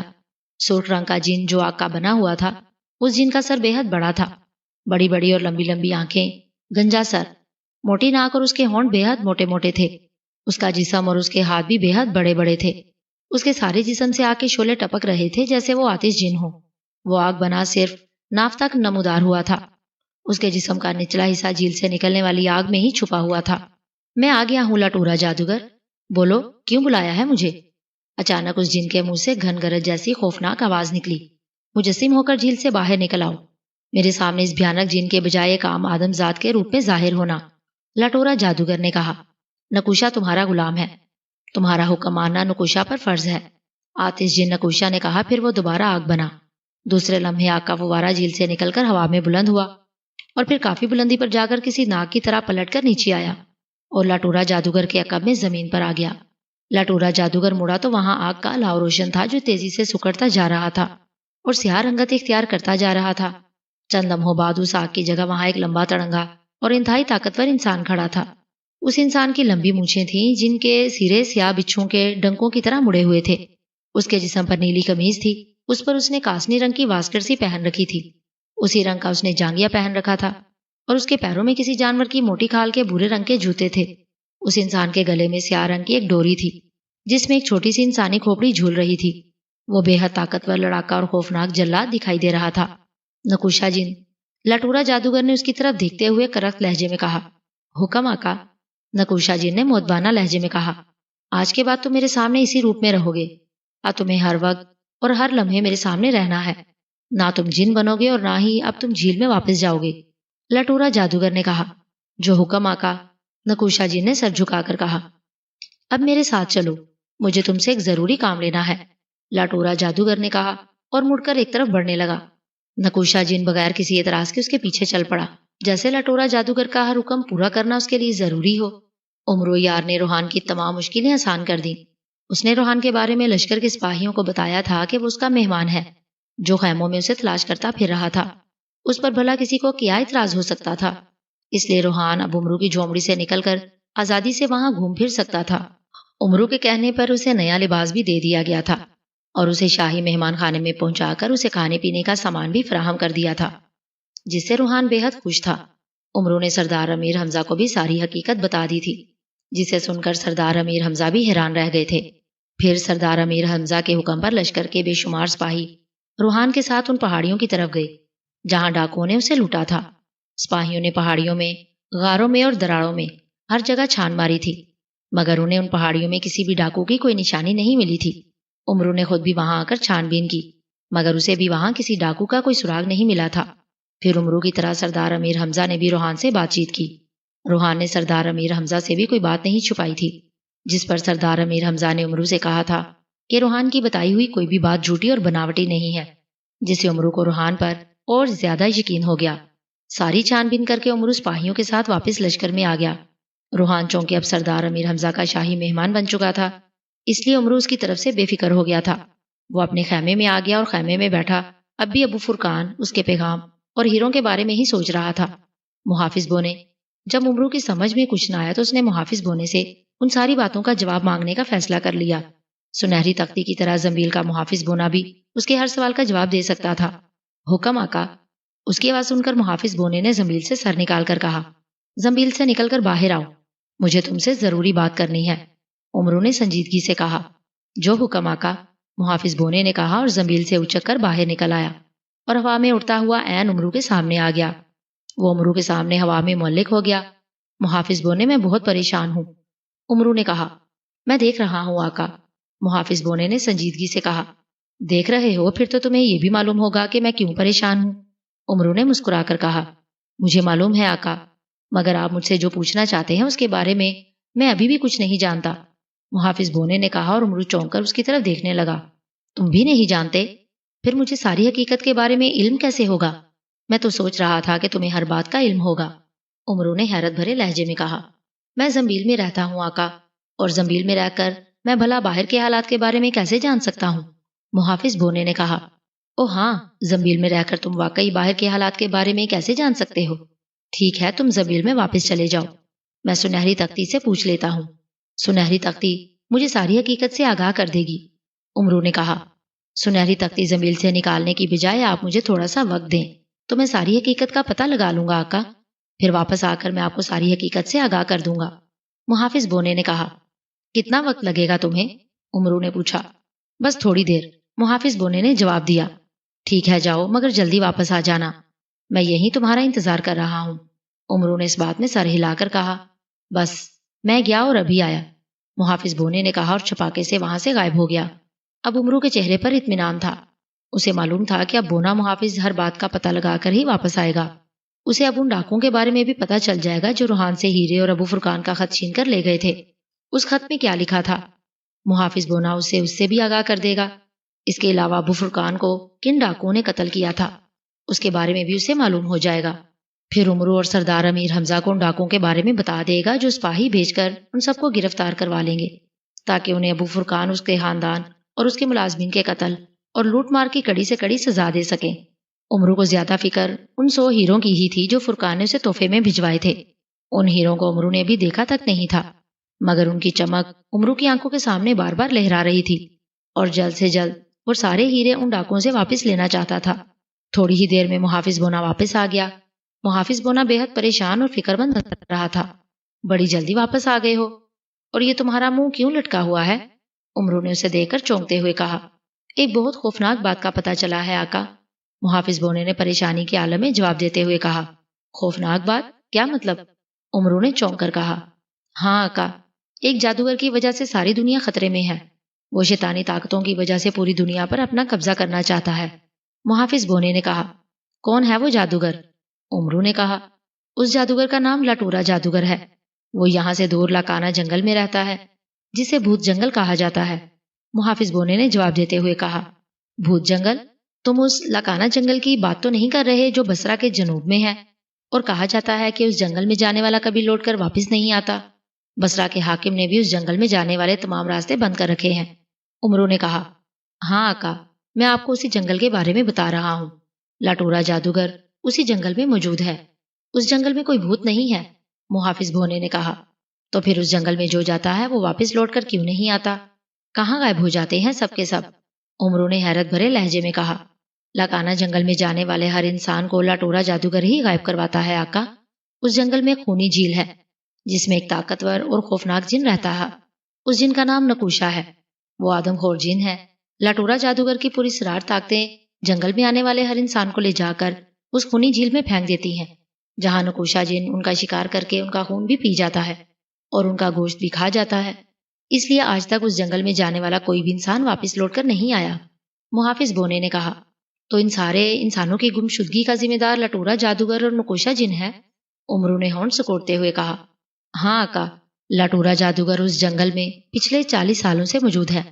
اس نے خونی جھیل کے پاس ایک عارضی جھونپڑی بنا رکھی ہے۔ اس جھونپڑی میں وہ کالی دنیا کے کالے شیطان کی پوجا کرتا ہے۔ وہ کالے شیطان کی پوجا کر کے اسے اپنی 3 خواہشیں پوری کروانا چاہتا ہے۔ اس لیے اس نے لاکانا جنگل پر قبضہ کر رکھا ہے، اور اس نے جنگل میں ایسے انتظامات کر رکھے ہیں کہ کوئی اس کی جھونپڑی کے پاس آ کر اس کی پوجا پاٹ خراب نہ کر سکے۔ نکوشا جن پاتال کی آتشی تہ کا جن ہے جو بے حد طاقتور اور خوفناک ہے۔ لٹورا جادوگر نے اس جن کو اپنا غلام بنا رکھا ہے۔ اسے چونکہ 40 سالوں تک کالے دیوتا کی پوجا کرنی تھی، اس لیے اس نے نکوشا جن کو وسطی جھیل کے نیچے قید کر دیا تھا، تاکہ اسے جن کے بارے میں کسی اور جادوگر کو علم نہ ہو سکے، کیونکہ اس کی غیر موجودگی میں کوئی بھی جادوگر ایک خاص عمل کر کے نکوشا جن کو اپنے تابع کر سکتا تھا۔ نکوشا جن چونکہ آدم خور ہے، اس لیے پوجا پاٹ کے لیے جھونپڑی میں بیٹھنے سے پہلے لٹورا جادوگر نے اپنی چند جادوئی طاقتوں کو لاکانا جنگل میں پھیلا دیا تھا، تاکہ وہاں جیسے ہی کوئی انسان آئے وہ اسے پکڑ لیں اور اسے لے جا کر جھیل میں پھینک دیں، محافظ بونے نے کہا۔ تب پھر یہ غلط تو نہیں ہے کہ لاکانا جنگل بھوت جنگل نہیں ہے؟ عمرو نے کہا۔ ہاں، تمام انتظامات مکمل کر کے لٹورا جادوگر نے کالی دنیا کے کالی شیطان کی پوجا کرنا شروع کر دی۔ وہ 40 سال تک پوجا کرتا رہا۔ آخر اس کی پوجا پوری ہو گئی، اور پھر مہا شیطان نے کالے شیطان سے کہا کہ وہ اپنے سائر گورا کو لٹورا جادوگر کے پاس بھیج دے۔ اگر لٹورا جادوگر چھوٹی موٹی 3 خواہشیں بتائے تو اس کی خواہشیں وہی پوری کر دی جائیں، اور اگر وہ کوئی بڑی خواہش کرے تو پھر پہلے اسے بتایا جائے، تاکہ اس کی خواہشیں پوری کرنے کے لیے مہا شیطان خود جائے گا۔ چنانچہ کالے شیطان نے لٹورا جادوگر کے پاس اپنا سایہ بھیج دیا۔ لٹورا جادوگر نے اسے اپنی 3 اتنی بڑی خواہشیں بتائیں کہ وہ بھی پریشان ہو گیا، کیونکہ لٹورا جادوگر کی خواہشوں کے مطابق وہ مہا شیطان کی برابری کرنا چاہتا تھا۔ اس کی خواہشیں چونکہ پوری کرنا رگھورا کے بس کی بات نہیں تھی، اس لیے وہ کالے شیطان کے پاس چلا گیا، اور کالا شیطان مہا شیطان کے دربار میں چلا گیا تاکہ وہ اسے لٹورا جادوگر کی خواہشیں بتا سکے۔ محافظ بونے نے کہا۔ لٹورا جادوگر کی کیا خواہشیں ہیں؟ عمرو نے اسے خاموش ہوتے دیکھ کر پوچھا تو محافظ بونے نے لٹورا جادوگر کی 3 خواہشوں کے بارے میں عمرو کو بتا دیا، جسے سن کر عمرو کا چہرہ حیرت سے بگڑ گیا۔ کیا مہا شیطان اس کی یہ 3 خواہشیں پوری کر دے گا؟ عمرو نے پوچھا۔ ہاں آقا، اسی لیے تو میں نے آپ سے کہا ہے کہ دنیا خطرے میں ہے۔ مہا شیطان لٹورا جادوگر کی خواہشیں پوری کرنے کے لیے کچھ بھی کر سکتا ہے۔ وہ ساری دنیا میں اپنی شیطانی طاقتیں پھیلا دے گا، جو پوری دنیا کے نیک انسانوں کو ہلاک کر دیں گے۔ اس کے لیے شیطانی طاقتیں برے انسانوں میں سما کر نیک انسانوں سے جنگ بھی لڑ سکتی ہیں۔ زمین پر ہر جگہ ناگ ہی ناگ اور زہریلے حشرات الارض بھی پیدا ہو سکتے ہیں، جو نیک آدمیوں کو کاٹ کر ہلاک کر دیں گے۔ اسی طرح کھانے پینے کی عام چیزیں اور دریاؤں میں بھی زہر ملا دیا جائے گا۔ شیطانی ذریعتیں ان سب باتوں سے برے انسانوں کو دور رکھیں گی، اور نیک انسان جب ختم ہو جائیں گے تب ان سب کی بھاگ دوڑ لٹورا جادوگر کو دے دی جائے گی۔ مہا شیطان اسے طویل شیطانی زندگی بھی دے سکتا ہے اور حسن بھی، محافظ بونے نے کہا۔ حیرت ہے، اگر مہا شیطان یہ سب کچھ کر سکتا ہے تو اس نے یہ کام پہلے کیوں نہیں کیا؟ وہ یہ بھی تو چاہتا ہے کہ پوری دنیا پر اس کا راج ہو، عمرو نے کہا۔ یہ کام مہا شیطان خود نہیں کر سکتا آقا، اس پر بہت سی پابندیاں عائد ہیں۔ لاٹورا جادوگر نے مہا شیطان سے پوجا کے دوران یہی وعدہ کیا تھا کہ اگر اسے پوری دنیا کی حکمرانی مل جائے تو وہ دنیا سے نیک لوگوں کا خاتمہ کر دے گا اور ہر طرف شیطانی راج قائم کر دے گا۔ محافظ بونے نے کہا، یہ لاٹورا جادوگر تو شیطانوں کا بھی باپ لگتا ہے۔ امرو نے کہا، ہاں آقا، دنیا کے سارے شیطان ایک طرف اور لاٹورا جادوگر ایک طرف۔ لاٹورا جادوگر ان سب سے بڑا شیطان ہے۔ محافظ بونے نے اس بات میں سر ہلا کر کہا، مگر تم مجھے یہ سب کیوں بتا رہے ہو؟ تو مجھے ابو فرقان، ہیروں، اس کے پیغام اور ڈاکوں کے بارے میں بتانے کی بجائے یہ سب بتا رہے ہو کیوں؟ عمروں نے اچانک خیال آنے پر اسے بری طرح سے گھرتے ہوئے کہا، آپ نے مجھے جس کام کے لیے بھیجا تھا اس کا تعلق بھی اسی لاٹورا جادوگر سے ہی ہے آقا۔ محافظ بونے نے کہا، وہ کیسے؟ عمروں نے چونک کر کہا، ابو فرقان شام کا رہنے والا ہے۔ کسی زمانے میں وہ بھی ایک بہت بڑا جادوگر ہوا کرتا تھا۔ جادوگری کے زمانے میں وہ بھی نکوشا جیسے طاقتور جن کو اپنے قبضے میں کرنا چاہتا تھا۔ جب اسے نکوشا جن کو اپنے بس میں کرنے کا شوق ہوا تو اس وقت تک لاٹورا جادوگر اسے جھیل کے نیچے غائب کر چکا تھا۔ ابو فرقان، جس کا پہلا نام باتو جادوگر تھا، کے لیے ضروری یہ تھا کہ پہلے وہ پتہ لگائے کہ نکوشا جن کہاں ہے، اس کے بعد ہی وہ اسے اپنے بس میں کرنے کا عمل کر سکتا تھا۔ ابو فرقان کے پاس ایک جادوئی ہیرا تھا جسے وہ اپنی آنکھ سے لگا کر ہر جگہ نکوشا جن کو ڈھونڈتا پھر رہا تھا، مگر نکوشا جن اسے کہیں بھی دکھائی نہیں دے رہا تھا۔ پھر باتو جادوگر کو ایک نیک انسان نے بدل کر رکھ دیا۔ ہاتھو جادوگر نے اس نیک انسان کے کہنے پر جادوگری سے توبہ کی اور مسلمان ہو گیا۔ اس نے اپنا نام بھی بدل لیا تھا۔ وہ بے حد امیر تھا۔ اس نے ہیروں کی تجارت شروع کر دی۔ اس نے 2 شادیاں بھی مسلمان ہونے کے بعد ہی کی تھی اور وہ 10 بچوں کا باپ بن گیا تھا۔ اس نے شام چھوڑ دیا اور بصرہ میں آ کر رہنے لگا تھا۔ جس جادوئی ہیرے سے وہ نکوشا جن کو تلاش کر سکتا تھا وہ اب بھی اس کے پاس تھا۔ ایک روز بیٹھے بیٹھے اسے پھر نکوشا جن کا خیال آ گیا۔ وہ نکوشا جن کو اب اپنے قبضے میں نہیں کرنا چاہتا تھا، مگر اس کے دل میں اب بھی یہ اشتیاق ضرور تھا کہ آخر نکوشا جن ہے کہاں۔ چنانچہ اس نے جادوئی ہیرا نکالا تو اسے نکوشا جن لاکانا کے جنگلوں میں نظر آ گیا۔ جادوئی ہیرے سے ابو فرقان کو یہ بھی معلوم ہو گیا کہ نکوشا جن لاٹورا جادوگر کا غلام ہے اور لاٹورا جادوگر نے 40 سالوں سے اسے جیل میں قید کر رکھا ہے۔ اس کے علاوہ اسے لاٹورا جادوگر اور اس کے بارے میں ساری حقیقت کا بھی علم ہو گیا تھا۔ ابو فرقان چونکہ مسلمان ہو چکا تھا، اس لیے اسے لاٹورا جادوگر کے ارادے جان کر اس پر بے حد غصہ آیا۔ وہ جانتا تھا کہ لاٹورا جادوگر کس قدر خوفناک اور طاقتور ہے اور اس کے قبضے میں نکوشا جن بھی ہے، اس لیے وہ اس کے خلاف کچھ بھی نہیں کر سکتا تھا۔ بصرہ میں رہنے کی وجہ سے وہ آپ کے بارے میں بہت کچھ جانتا تھا، اس لیے اس نے لاٹورا جادوگر کے خطرناک ارادوں کے بارے میں آپ کو ہی بتانے کا فیصلہ کیا۔ اس نے ایک خط میں لاٹورا جادوگر اس کے بارے میں تمام باتیں لکھی اور 100 ہیروں کے ساتھ وہ خط روحان کے ذریعے خاموشی سے آپ کے پاس بھیج دیا۔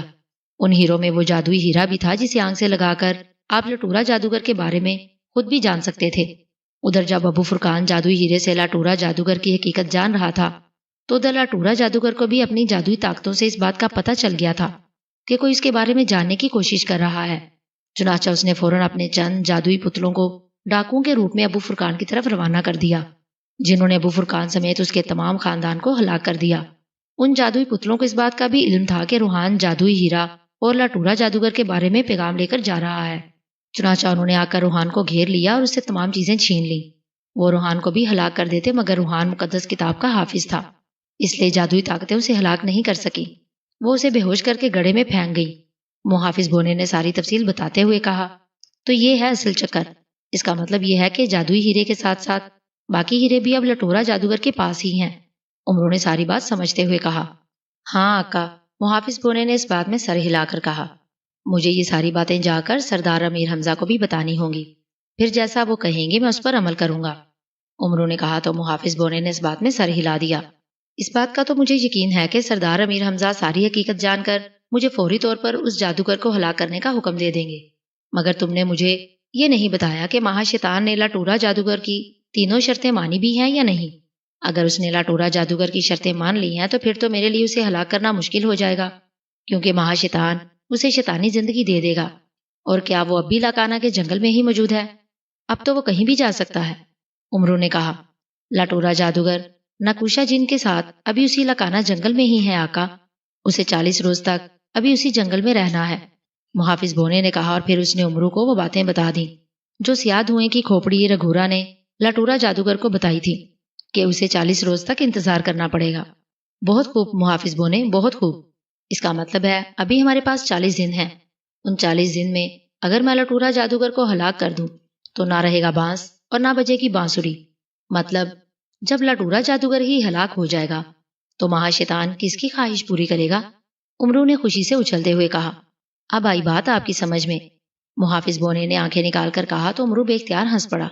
لٹورا جادوگر نے 10 روز پہلے اپنا عمل ختم کیا تھا، رگھورا کو بھی گئے 10 دن ہو چکے ہیں، اب ہمارے پاس 40 نہیں صرف 30 دن ہیں، یعنی 1 مہینہ۔ محافظ بونے نے کہا، بہت ہیں، میں نے ان دنوں میں ہی لٹورا جادوگر کو سچ مچ کا پاگل جادوگر نہ بنا دیا تو میرا نام بھی امرو یار نہیں۔ امرو نے خوش مزاجی سے کہا، لٹورا جادوگر اور اس کے غلام نکوشا جن کو ہلاک کرنا آپ کے لیے مشکل ہوگا آقا۔ محافظ بونے نے سنجیدہ ہو کر کہا تو امرو چونک پڑا۔ پھر امرو نے پریشانی سے کہا، آپ پہلے جا کر سردار امیر حمزہ سے اجازت لیں اور ان سے نیک شگون کے طور پر جو لینا ہے لے آئیں۔ محافظ بونے نے مسکرا کر کہا، تو تم سمجھ گئے ہو کہ میں سردار امیر حمزہ کو کیوں جا کر سب کچھ بتانا چاہتا ہوں؟ امرو نے کہا تو محافظ بونا ہنس دیا، میں آپ کا غلام ہوں آقا، مگر میں آپ کی رگ رگ سے بھی واقف ہوں، آپ جائیں پھر میں آپ کو بتاؤں گا کہ آپ کو کیا کرنا ہے۔ محافظ بونے نے کہا تو امرو سر ہلا کر اٹھ کھڑا ہوا اور سردار امیر حمزہ کو بتانے اور ان سے نیک شگون کے طور پر کچھ اینٹنے کے لیے نکل گیا۔ لٹورا جادوگر جھیل کے کنارے بڑی چٹان پر بیٹھا ہوا تھا، اس کی نظریں جھیل کے سرخ پانی پر جمی ہوئی تھی اور وہ گہرے خیالوں میں کھویا ہوا تھا۔ جس دن سے نکوشا جن جھیل سے نکل کر باہر آیا تھا اسی دن اس جھیل کا رنگ تبدیل نہیں ہوا تھا اور وہ اسی طرح سرخ تھی جیسے خون سے بھری ہوئی ہو۔ نکوشا جن چونکہ 40 دنوں تک لٹورا جادوگر کے ساتھ اس جنگل سے باہر نہیں جا سکتا تھا، اس لیے وہ بھی اس کے ساتھ اسی جنگل میں تھا اور اس نے آدمزاد کا روپ بدل رکھا تھا جس میں لٹورا جادوگر نے اسے رہنے کا حکم دیا تھا۔ ارد گرد کی انسانی بستیوں میں یہ جنگل چونکہ بھوت جنگل کے نام سے مشہور ہو چکا تھا، اس لیے اب اس جنگل میں کوئی بھولا بھٹکا ہوا آدمزاد بھی نہیں آتا تھا۔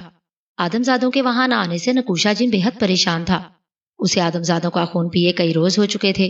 اپنی بھوک پیاس مٹانے کے لیے وہ جنگل کے جانوروں پر ہی انحصار کر رہا تھا۔ وہ جنگل میں جانوروں کا شکار کر کے ان کا خون پینے اور انہیں کھانے کے لیے ہی گیا ہوا تھا، اور لٹورا جادوگر جھیل کے کنارے اکیلا بیٹھا ہوا تھا۔ وہ شدت کے ساتھ رگھورا کی واپسی کا انتظار کر رہا تھا جو اس کے لیے بہت بڑی بڑی خوشخبریاں لانے والا تھا۔ لٹورا جادوگر کو یقین تھا کہ مہا شیطان اس کی تینوں خواہشیں ضرور پوری کرے گا، کیونکہ اس نے اس جنگل میں 40 سالوں تک جو پوجا پاٹ کی تھی اس میں اس سے معمولی سی بھی غلطی نہیں ہوئی تھی۔ مہا شیطان کا وعدہ تھا کہ جو بھی 3 خواہشیں پوری کرنے کے لیے دن رات کسی جنگل میں اکیلا رہ کر اس کے دائیں بازو کالے شیطان کی پوجا کرے گا، وہ ہر صورت میں اس پوجا پاٹ کرنے والے کی 3 خواہشات پوری کرے گا۔ لٹورا جادوگر کو یہ خیال بھی آیا کہ اس نے رگھورا کو جو خواہشیں بتائی ہیں ان میں پہلی 2 خواہشیں واقعی مہا شیطان کی برابری کی تھیں۔ ہو سکتا ہے مہا شیطان اس کی یہ دونوں خواہشیں ماننے اور پورا کرنے سے انکار کر دے، اس لیے وہ پریشان بھی تھا اور اسی لیے وہ اس جھیل کے کنارے بیٹھا گہرے خیالوں میں کھویا ہوا تھا۔ اچانک قدموں کی آوازیں سن کر لٹورا جادوگر نے چونک کر سر گھمایا تو اسے ایک طرف سے نکوشا جن آتا دکھائی دیا۔ نکوشا جن کے منہ پر خون لگا ہوا تھا جس سے وہ اور زیادہ ڈراؤنا اور بھیانک درندہ لگ رہا تھا۔ آقا، میں جانوروں کا خون پی پی کر اور ان کا بے ذائقہ گوشت کھا کھا کر تنگ آ گیا ہوں۔ نکوشا جن نے تیز تیز قدم اٹھا کر لٹورا جادوگر کے نزدیک آتے ہوئے کہا، تو تمہیں میں نے یہ کب کہا تھا کہ تم اس جنگل کے جانوروں کا شکار کرتے رہو؟ لٹورا جادوگر نے مسکرا کر کہا، آپ نے خود ہی تو کہا تھا کہ مجھے 40 روز تک آپ کے ساتھ اسی جنگل میں رہنا ہے، پھر میں کسی آدمزاد کا شکار کیسے کر سکتا ہوں؟ اب یہاں کون سا کوئی آدمزاد آتا ہے؟ نکوشا جن نے کہا، میں نے تمہیں اپنی حفاظت کے لیے یہاں رکھا ہوا ہے نکوشا جن، میں اس جنگل سے باہر نہیں جا سکتا، تم پر کوئی پابندی نہیں، تم جہاں چاہو جا سکتے ہو۔ لٹورا جادوگر نے کہا، کیا آپ سچ کہہ رہے ہیں؟ میں اس جنگل سے باہر جا سکتا ہوں؟ نکوشا جن نے خوشی سے اچھلتے ہوئے کہا، ہاں جا سکتے ہو، مگر زیادہ دیر کے لیے نہیں، جب تک رگھورا واپس نہیں آ جاتا تمہیں میرے ساتھ ہی رہنا ہے۔ لٹورا جادوگر نے کہا، آپ مجھے تھوڑی دیر کے لیے بھی اگر جانے کی اجازت دے دیں تو میں انسانی بستیوں میں جا کر آدمزادوں کا شکار کر سکتا ہوں۔ نکوشا جن نے خوش ہو کر کہا، ٹھیک ہے چلے جانا، بلکہ تم پہلے ایک کام کرو۔ لٹورا جادوگر نے پہلے عام سے انداز میں پھر کچھ سوچ کر چونکتے ہوئے کہا، حکم آقا، میں آپ کا غلام ہوں، ایک کیا آپ مجھ سے ہزاروں کام لے سکتے ہیں۔ نکوشا جن نے کہا، ابھی رگھورا کے واپس آنے میں بہت دن باقی ہیں، میں یہاں اکیلا رہ رہ کر بیزار ہو گیا ہوں۔ میں نے اپنی جادوئی طاقتوں سے معلوم کیا ہے کہ ملک شام کی شہزادی شمع دنیا کی حسین ترین شہزادی ہے، اس جیسی حسین لڑکی دنیا میں اور نہیں ہے۔ میں نے فیصلہ کر لیا ہے کہ میں اسی سے شادی کروں گا، اس لیے تم ملک شام جاؤ اور وہاں جا کر شہزادی شمع کو اٹھا کر یہاں لے آؤ۔ 40 دن پورے ہونے تک میں کسی انسان سے بات نہیں کر سکتا، مگر کسی بھی انسان کو مورتی بنا دیکھ ضرور سکتا ہوں۔ تم شہزادی شمع کو جادو سے مورتی بنا دینا اور اسے یہاں لے آنا۔ وہ میرے سامنے رہے گی تو میں اسے دیکھ دیکھ کر ہی خوش ہو لیا کروں گا۔ لٹورا جادوگر نے کہا، ٹھیک ہے آقا، میں ابھی جاتا ہوں اور ملک شام کی شہزادی شمع کو مورتی بنا کر یہاں لے آتا ہوں۔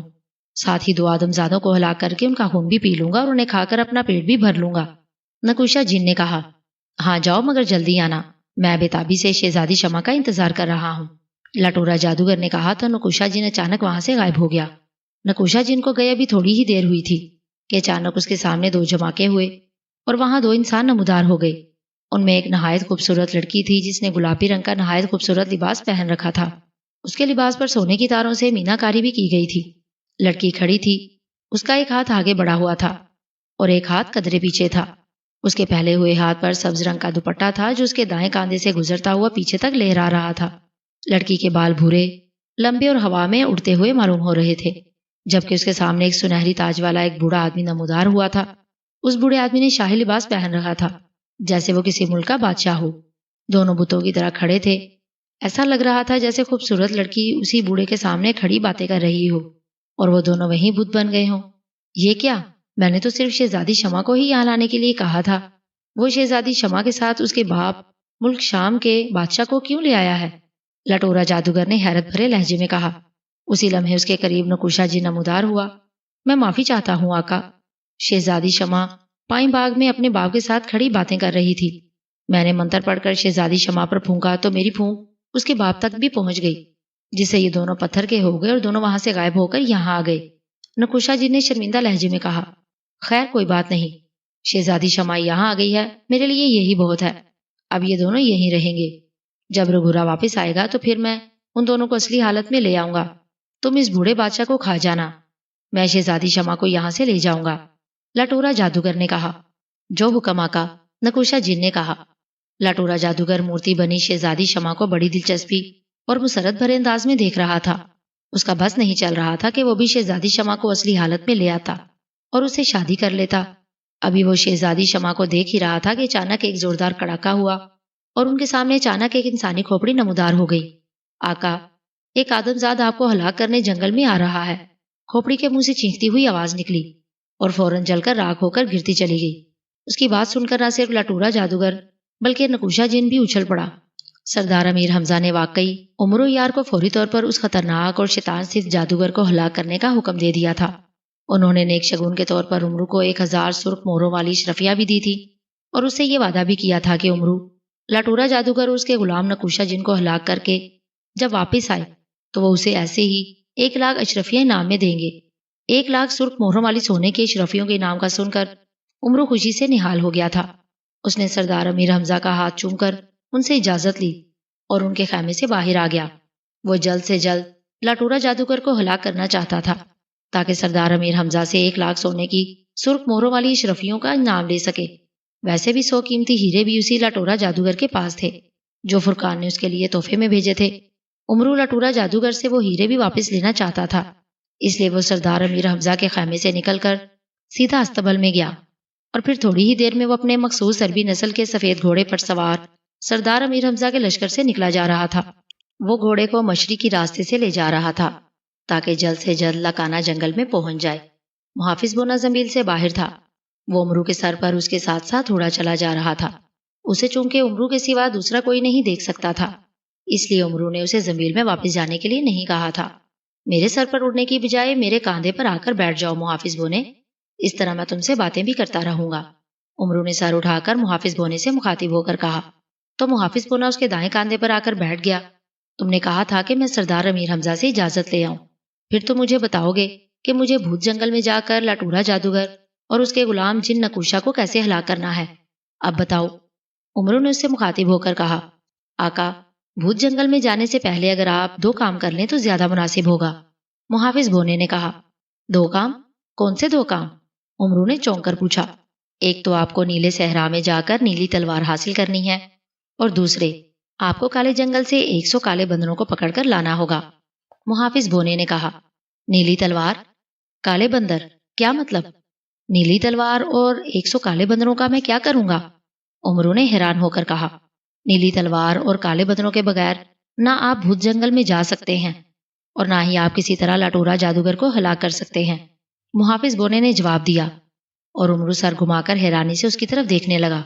نیلی تلوار والی بات تو کسی حد تک میری سمجھ میں آتی ہے، شاید اسی تلوار سے لٹورا جادوگر کو ہلاک کیا جا سکتا ہے، مگر یہ کالے بندر اور وہ بھی پورے 100، یہ میری سمجھ میں نہیں آ رہا۔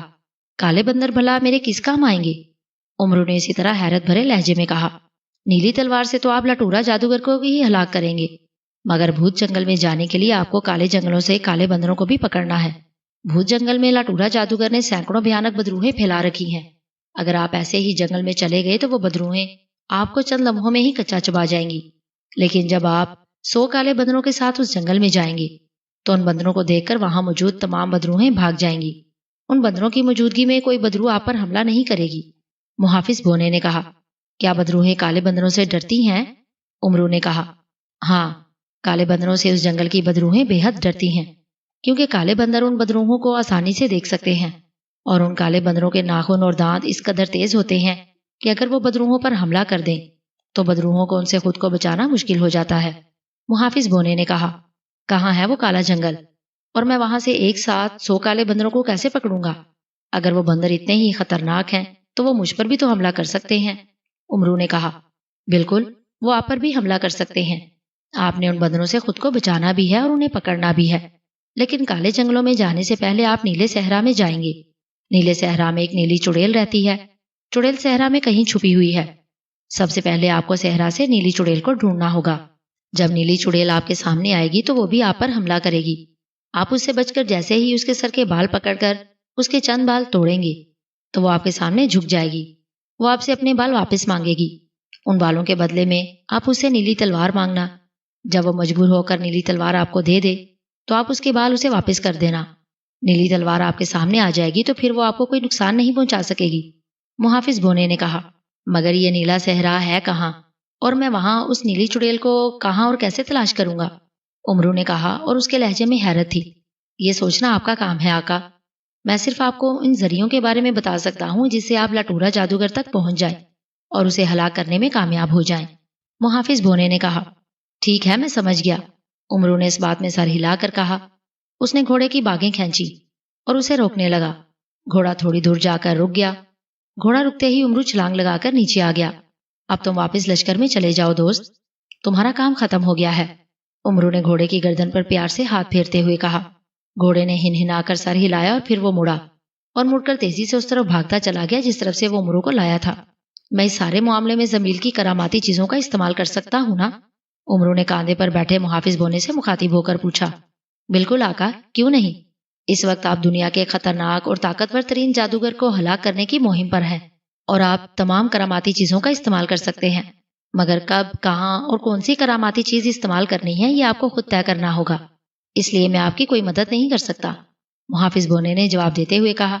میں جانتا ہوں، تم بے فکر رہو، کراماتی چیزوں کے استعمال کے بارے میں تم سے میں کچھ نہیں پوچھوں گا۔ عمرو نے مسکرا کر کہا۔ وہ ایک خالی میدان میں موجود تھا، میدان میں اس کے سوا اور کوئی نہیں تھا، اس لیے عمرو نے اطمینان سے زنبیل میں سے اڑن قالین نکالا اور اسے زمین پر بچھا کر اس پر بیٹھ گیا۔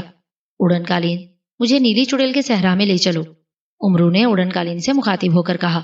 اسی لمحے قالین کو ایک ہلکا سا جھٹکا لگا اور وہ عمرو کو لیے آہستہ آہستہ ہوا میں بلند ہونے لگا۔ بلندی پر آ کر اڑن قالین نے مشرق کی طرف اڑنا شروع کر دیا۔ شروع میں اس کے اڑنے کی رفتار کم تھی، مگر آگے بڑھتے ہوئے اس کی رفتار تیز سے تیز تر ہوتی چلی گئی۔ قالین بادلوں کے درمیان اڑ رہا تھا، اس لیے نیچے سے کوئی اسے دیکھ نہیں سکتا تھا۔ قالین کافی دیر تک اڑتا رہا، پھر اس کی رفتار کم ہونے لگی۔ عمرو نے چونک کر دیکھا، قالین قدرے جھکا ہوا تھا اور وہ بادلوں سے نکل کر نیچے جا رہا تھا۔ قالین بادلوں سے نکل کر جیسے ہی دوسری طرف آیا، عمرو کو نیلے رنگ کا ایک وسیع اور عریض صحرا دکھائی دیا۔ صحرا کی ریت سمندر کے نیلے پانی کی طرح چمک رہی تھی۔ ارے باپ رے، یہ تو بہت بڑا صحرا ہے، عمرو نے بوکھلا کر کہا۔ قالین تیزی سے اس صحرا کی طرف بڑھتا گیا اور پھر وہ ریت پر آ کر ٹک گیا۔ عمرو نے سر گھما کر چاروں طرف دیکھا، ہر طرف ریت کے سمندر کے سوا کچھ دکھائی نہیں دے رہا تھا۔ عمرو پریشانی کے عالم میں قالین سے اتر کر نیچے آ گیا اور اس نے قالین سمیٹ کر زمین میں ڈال دیا۔ محافظ بونے، عمرو نے محافظ بونے سے مخاطب ہو کر کہا، مگر محافظ بونے کی اسے کوئی آواز سنائی نہیں دی۔ امرو نے سر گھما کر دائیں کاندھے کی طرف دیکھا۔ محافظ بونا وہاں نہیں تھا۔ نیلے صحرا میں آتے ہی وہ اس کے کاندھے پر سے غائب ہو کر اس کی زنبیل میں چلا گیا تھا۔ محافظ بونے نے کہا تھا کہ یہاں نیلی چڑیل کو مجھے خود ہی تلاش کرنا ہے، اس سلسلے میں میری وہ کوئی مدد نہیں کرے گا، امرو نے بڑبڑاتے ہوئے کہا۔ وہ پریشانی کے عالم میں ادھر ادھر دیکھتا رہا، پھر اس نے زنبیل سے تلوار حیدری نکالی اور نیلی چڑیل کی تلاش میں ایک طرف بڑھ گیا، مگر نیلے وسیع اور اس صحرا میں وہ کہاں تک جا سکتا تھا؟ اس کے چاروں طرف صحرا ہی صحرا تھا، کسی طرف کوئی کنارہ دکھائی نہیں دے رہا تھا۔ اس طرح تو میں ساری زندگی بھی بھٹکتا رہوں تب بھی مجھے نیلی چڑیل کہیں نہیں ملے گی، امرو نے رک کر پریشانی کے عالم میں کہا۔ نیلی چڑیل، کہاں ہو تم؟ سامنے آؤ نیلی چڑیل، نیلی چڑیل۔ کچھ سوچ کر امرو نے چاروں طرف دیکھتے ہوئے زور زور سے نیلی چڑیل کو آوازیں دینا شروع کر دی، مگر جواب میں اسے نیلی چڑیل کی کوئی آواز سنائی نہیں دی۔ وہ تھک ہار کر ریت پر بیٹھ گیا۔ محافظ بونا واقعی ٹھیک کہہ رہا تھا، یہ مہم میرے لیے اس بار واقعی مشکل ثابت ہوگی۔ میں نیلی چڑیل کو ہی تلاش نہیں کر پا رہا ہوں تو آگے کیا کروں گا؟ امرو نے پریشانی کے عالم میں ہونٹ بھینچتے ہوئے کہا۔ آقا، اچانک اس کے سامنے محافظ بونے نے نمودار ہو کر کہا۔ تم میری اجازت کے بغیر زمین سے باہر کیسے آ گئے؟ امرو نے اسے دیکھ کر چونکتے ہوئے کہا۔ میں زمین میں واپس نہیں گیا تھا آقا، محافظ بونے نے کہا۔ تو کہاں گئے تھے؟ امرو نے کہا۔ نیلی چڑیل کو تلاش کرنے، محافظ بونے نے کہا تو امرو اچھل کر کھڑا ہو گیا۔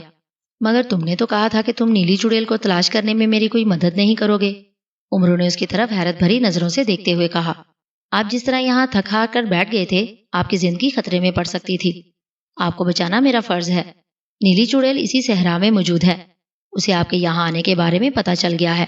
نیلی چڑیل اس وقت تک کسی کے سامنے نہیں آتی جب تک کوئی انسان تھک کر چور ہو کر گر نہ جائے یا وہ سو نہ جائے، وہ بے سود سوئے ہوئے یا پھر بے بس ہونے والے انسان پر حملہ کرتی ہے۔ آپ جس طرح نیلی چڑیل کو تلاش کرتے تھک کر بیٹھ گئے تھے، اگر آپ اس ریت پر لیٹ جاتے تو آپ کو فوراً نیند آ جاتی۔ نیلی ریت کی یہی خاصیت ہے، اس پر لیٹنے والے کو فوراً نیند آ جاتی ہے اور انسان گہری نیند سو جاتا ہے۔ ایسے میں نیلی چڑیل کا کسی پر بھی حملہ کرنا اور اسے ہلاک کرنا بھلا کیا مشکل ہو سکتا ہے؟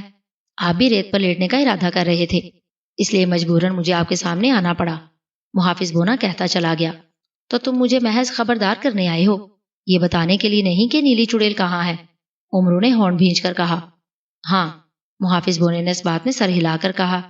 ٹھیک ہے، تم نے بے خبری میں مجھے ایک انجانی موت مرنے سے بچا لیا ہے، اب تم جاؤ، نیلی چڑیل کو میں خود ہی تلاش کر لوں گا، میں اسے اپنے سامنے آنے پر مجبور کر دوں گا، امرو نے کہا۔ بہت خوب، یہ ہوئی نا بات، محافظ بونے نے خوش ہو کر کہا اور وہاں سے غائب ہو گیا۔ امرو نے ادھر ادھر دیکھا، اس کا ذہن تیزی سے سوچ رہا تھا کہ اب نیلی چڑیل کو وہ اپنے سامنے لانے کے لیے کیا کرے۔ پھر اچانک اس کے ذہن میں کوندا سا لپکا اور اس کے ہونٹوں پر بے اختیار مسکراہٹ آ گئی۔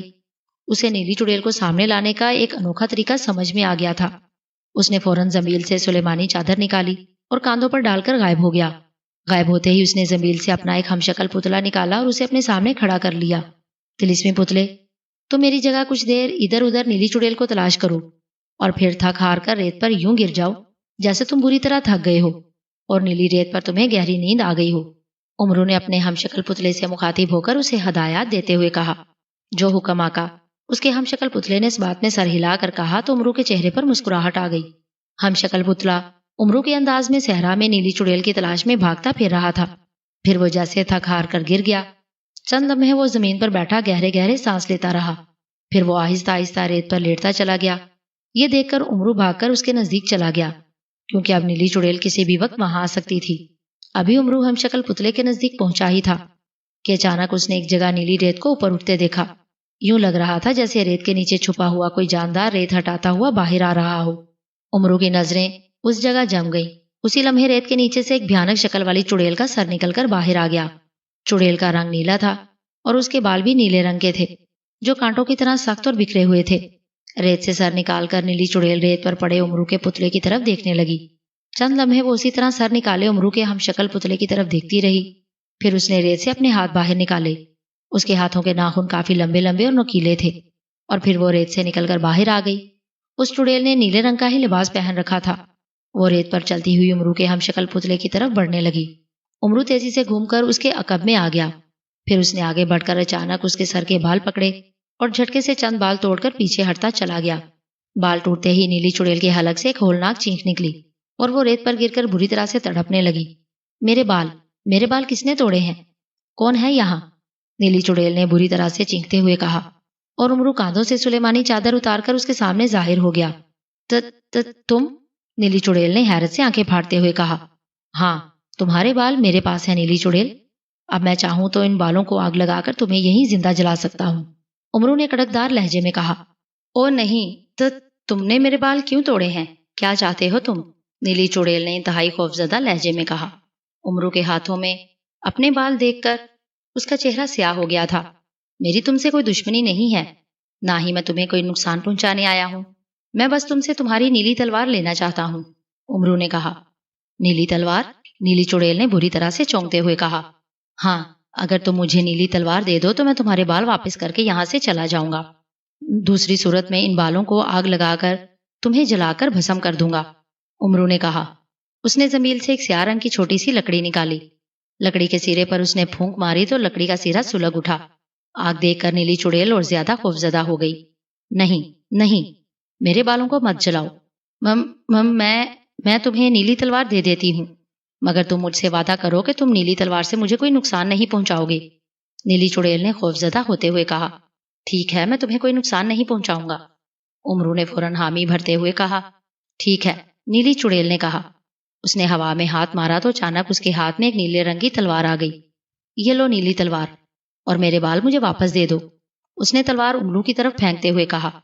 عمرو نے جلدی ہوئی لکڑی پھونک مار کر بجھائی اور زنبیل میں ڈال لی، پھر اس نے جھک کر نیلی تلوار اٹھائی اور نیلی چڑیل کے بال اس کی طرف اچھال دیے۔ نیلی چڑیل نے جھپٹ کر اپنے بال پکڑے اور فوراً وہاں سے غائب ہو گئی، جیسے اسے خطرہ ہو کہ عمرو نیلی تلوار سے اسے نقصان نہ پہنچا دے۔ اسے اس طرح غائب ہوتے دیکھ کر عمرو بے اختیار مسکرا دیا۔ بہت خوب آقا، آپ نے نیلی چڑیل کو سامنے لانے کا اچھا طریقہ اختیار کیا تھا، محافظ بونے نے عمرو کے سامنے آ کر اس کی طرف تعریفی نظروں سے دیکھتے ہوئے کہا۔ تو تمہارا کیا خیال ہے؟ میں کوڑ مغز ہوں، میں اپنی عقل سے کچھ نہیں کر سکتا، عمرو نے اسے گھور کر کہا۔ میں نے ایسا کب کہا ہے آقا؟ محافظ بونے نے اسی طرح مسکراتے ہوئے کہا۔ اچھا، اب زیادہ باتیں مت کرو، نیلی چڑیل کی تلوار مجھے مل گئی ہے، اب چلو کالے جنگلوں میں تمہیں وہاں بھی 100 کالے بندر پکڑ کر دکھا دوں گا، عمرو نے کہا، اور محافظ بونے نے ہنستے ہوئے سر ہلا دیا اور عمرو اپنے ہمشکل پتلے کی طرف بڑھ گیا تاکہ اسے اٹھا کر زنبیل میں ڈال سکے۔ آدم زاد مجھے ہلاک کرنے کے لیے آ رہا ہے۔ کون آدم زاد؟ یہ جادو کھوپڑی کیا کہہ گئی ہے؟ لٹورا جادوگر نے حیرت زدہ لہجے میں کہا۔ جادو کھوپڑی کی بات سن کر میں بھی حیران ہو رہا ہوں آقا، دنیا کے کسی بھی کونے میں آپ کو ہلاک کرنے کا کوئی خیال بھی دل میں لائے گا تو یہاں موجود غیبی جادو کھوپڑیوں کو فوراً اس کے بارے میں پتہ چل جائے گا اور وہ اس کے بارے میں آپ کے سامنے آ کر آپ کو بتا دے گی، مگر کوئی آدم زاد آپ جیسے طاقتور جادوگر کو ہلاک کر سکتا ہے؟ یہ میرے لیے حیرت انگیز بات ہے۔ دنیا میں اس قدر طاقتور اور خوفناک انسان کون ہو سکتا ہے جو آپ جیسے طاقتور جادوگر کو میری موجودگی میں ہلاک کرنے کا سوچ بھی سکے؟ نکوشا جن نے حیرت بھرے لہجے میں کہا۔ یہی میں سوچ رہا ہوں، لٹورا جادوگر نے کہا۔ آپ زامری کو بلائیں، وہ آپ کو اس آدم زاد کے بارے میں بتا دے گی کہ وہ کون ہے، اور اس سے آپ کو یہ بھی معلوم ہو جائے گا کہ وہ آپ کو کیوں ہلاک کرنا چاہتا ہے، نکوشا جن نے اسے مشورہ دیتے ہوئے کہا۔ او ہاں، میں زامری کو بلاتا ہوں، میرے لیے اس آدم زاد کے بارے میں جاننا بے حد ضروری ہے، اور وہ مجھے کیوں ہلاک کرنا چاہتا ہے، لٹورا جادوگر نے ہونٹ چباتے ہوئے کہا۔ اس نے کوئی منتر پڑھا، اپنے ہاتھ دائیں بائیں لہرائے اور اچانک وہاں سے غائب ہو گیا۔ دوسرے لمحے وہ اپنی جھونپڑی میں نمودار ہوا تھا۔ جھونپڑی میں آتے ہی اس نے ایک منتر پڑھ کر زمین پر پاؤں مارا تو اچانک زمین ایک دھماکے سے پھٹی اور اس میں سے ایک دبلی پتلی سیاہ عورت اچھل کر باہر آ گئی۔ عورت نے سیاہ لباس پہن رکھا تھا اور اس کے سر کے بال بکھرے ہوئے تھے جن میں اس کا چہرہ چھپ سا گیا تھا۔ زامری حاضر ہے آقا، حکم، عورت نے دائیں بائیں ہلتے ہوئے بھیانک لہجے میں کہا۔ زامری، جادوئی کھوپڑی نے مجھے بتایا ہے کہ کوئی آدم زاد مجھے ہلاک کرنے کے لیے جنگل میں آ رہا ہے، مجھے بتاؤ وہ آدم زاد کون ہے اور وہ مجھے کیوں ہلاک کرنا چاہتا ہے، لٹورا جادوگر نے کرخت لہجے میں کہا۔ میں ابھی معلوم کرتی ہوں، زامری نے کہا اور چھپاکے سے وہاں سے غائب ہو گئی۔ تھوڑی دیر بعد وہ نمودار ہوئی تو لٹورا جادوگر غور سے اس کی طرف دیکھنے لگا۔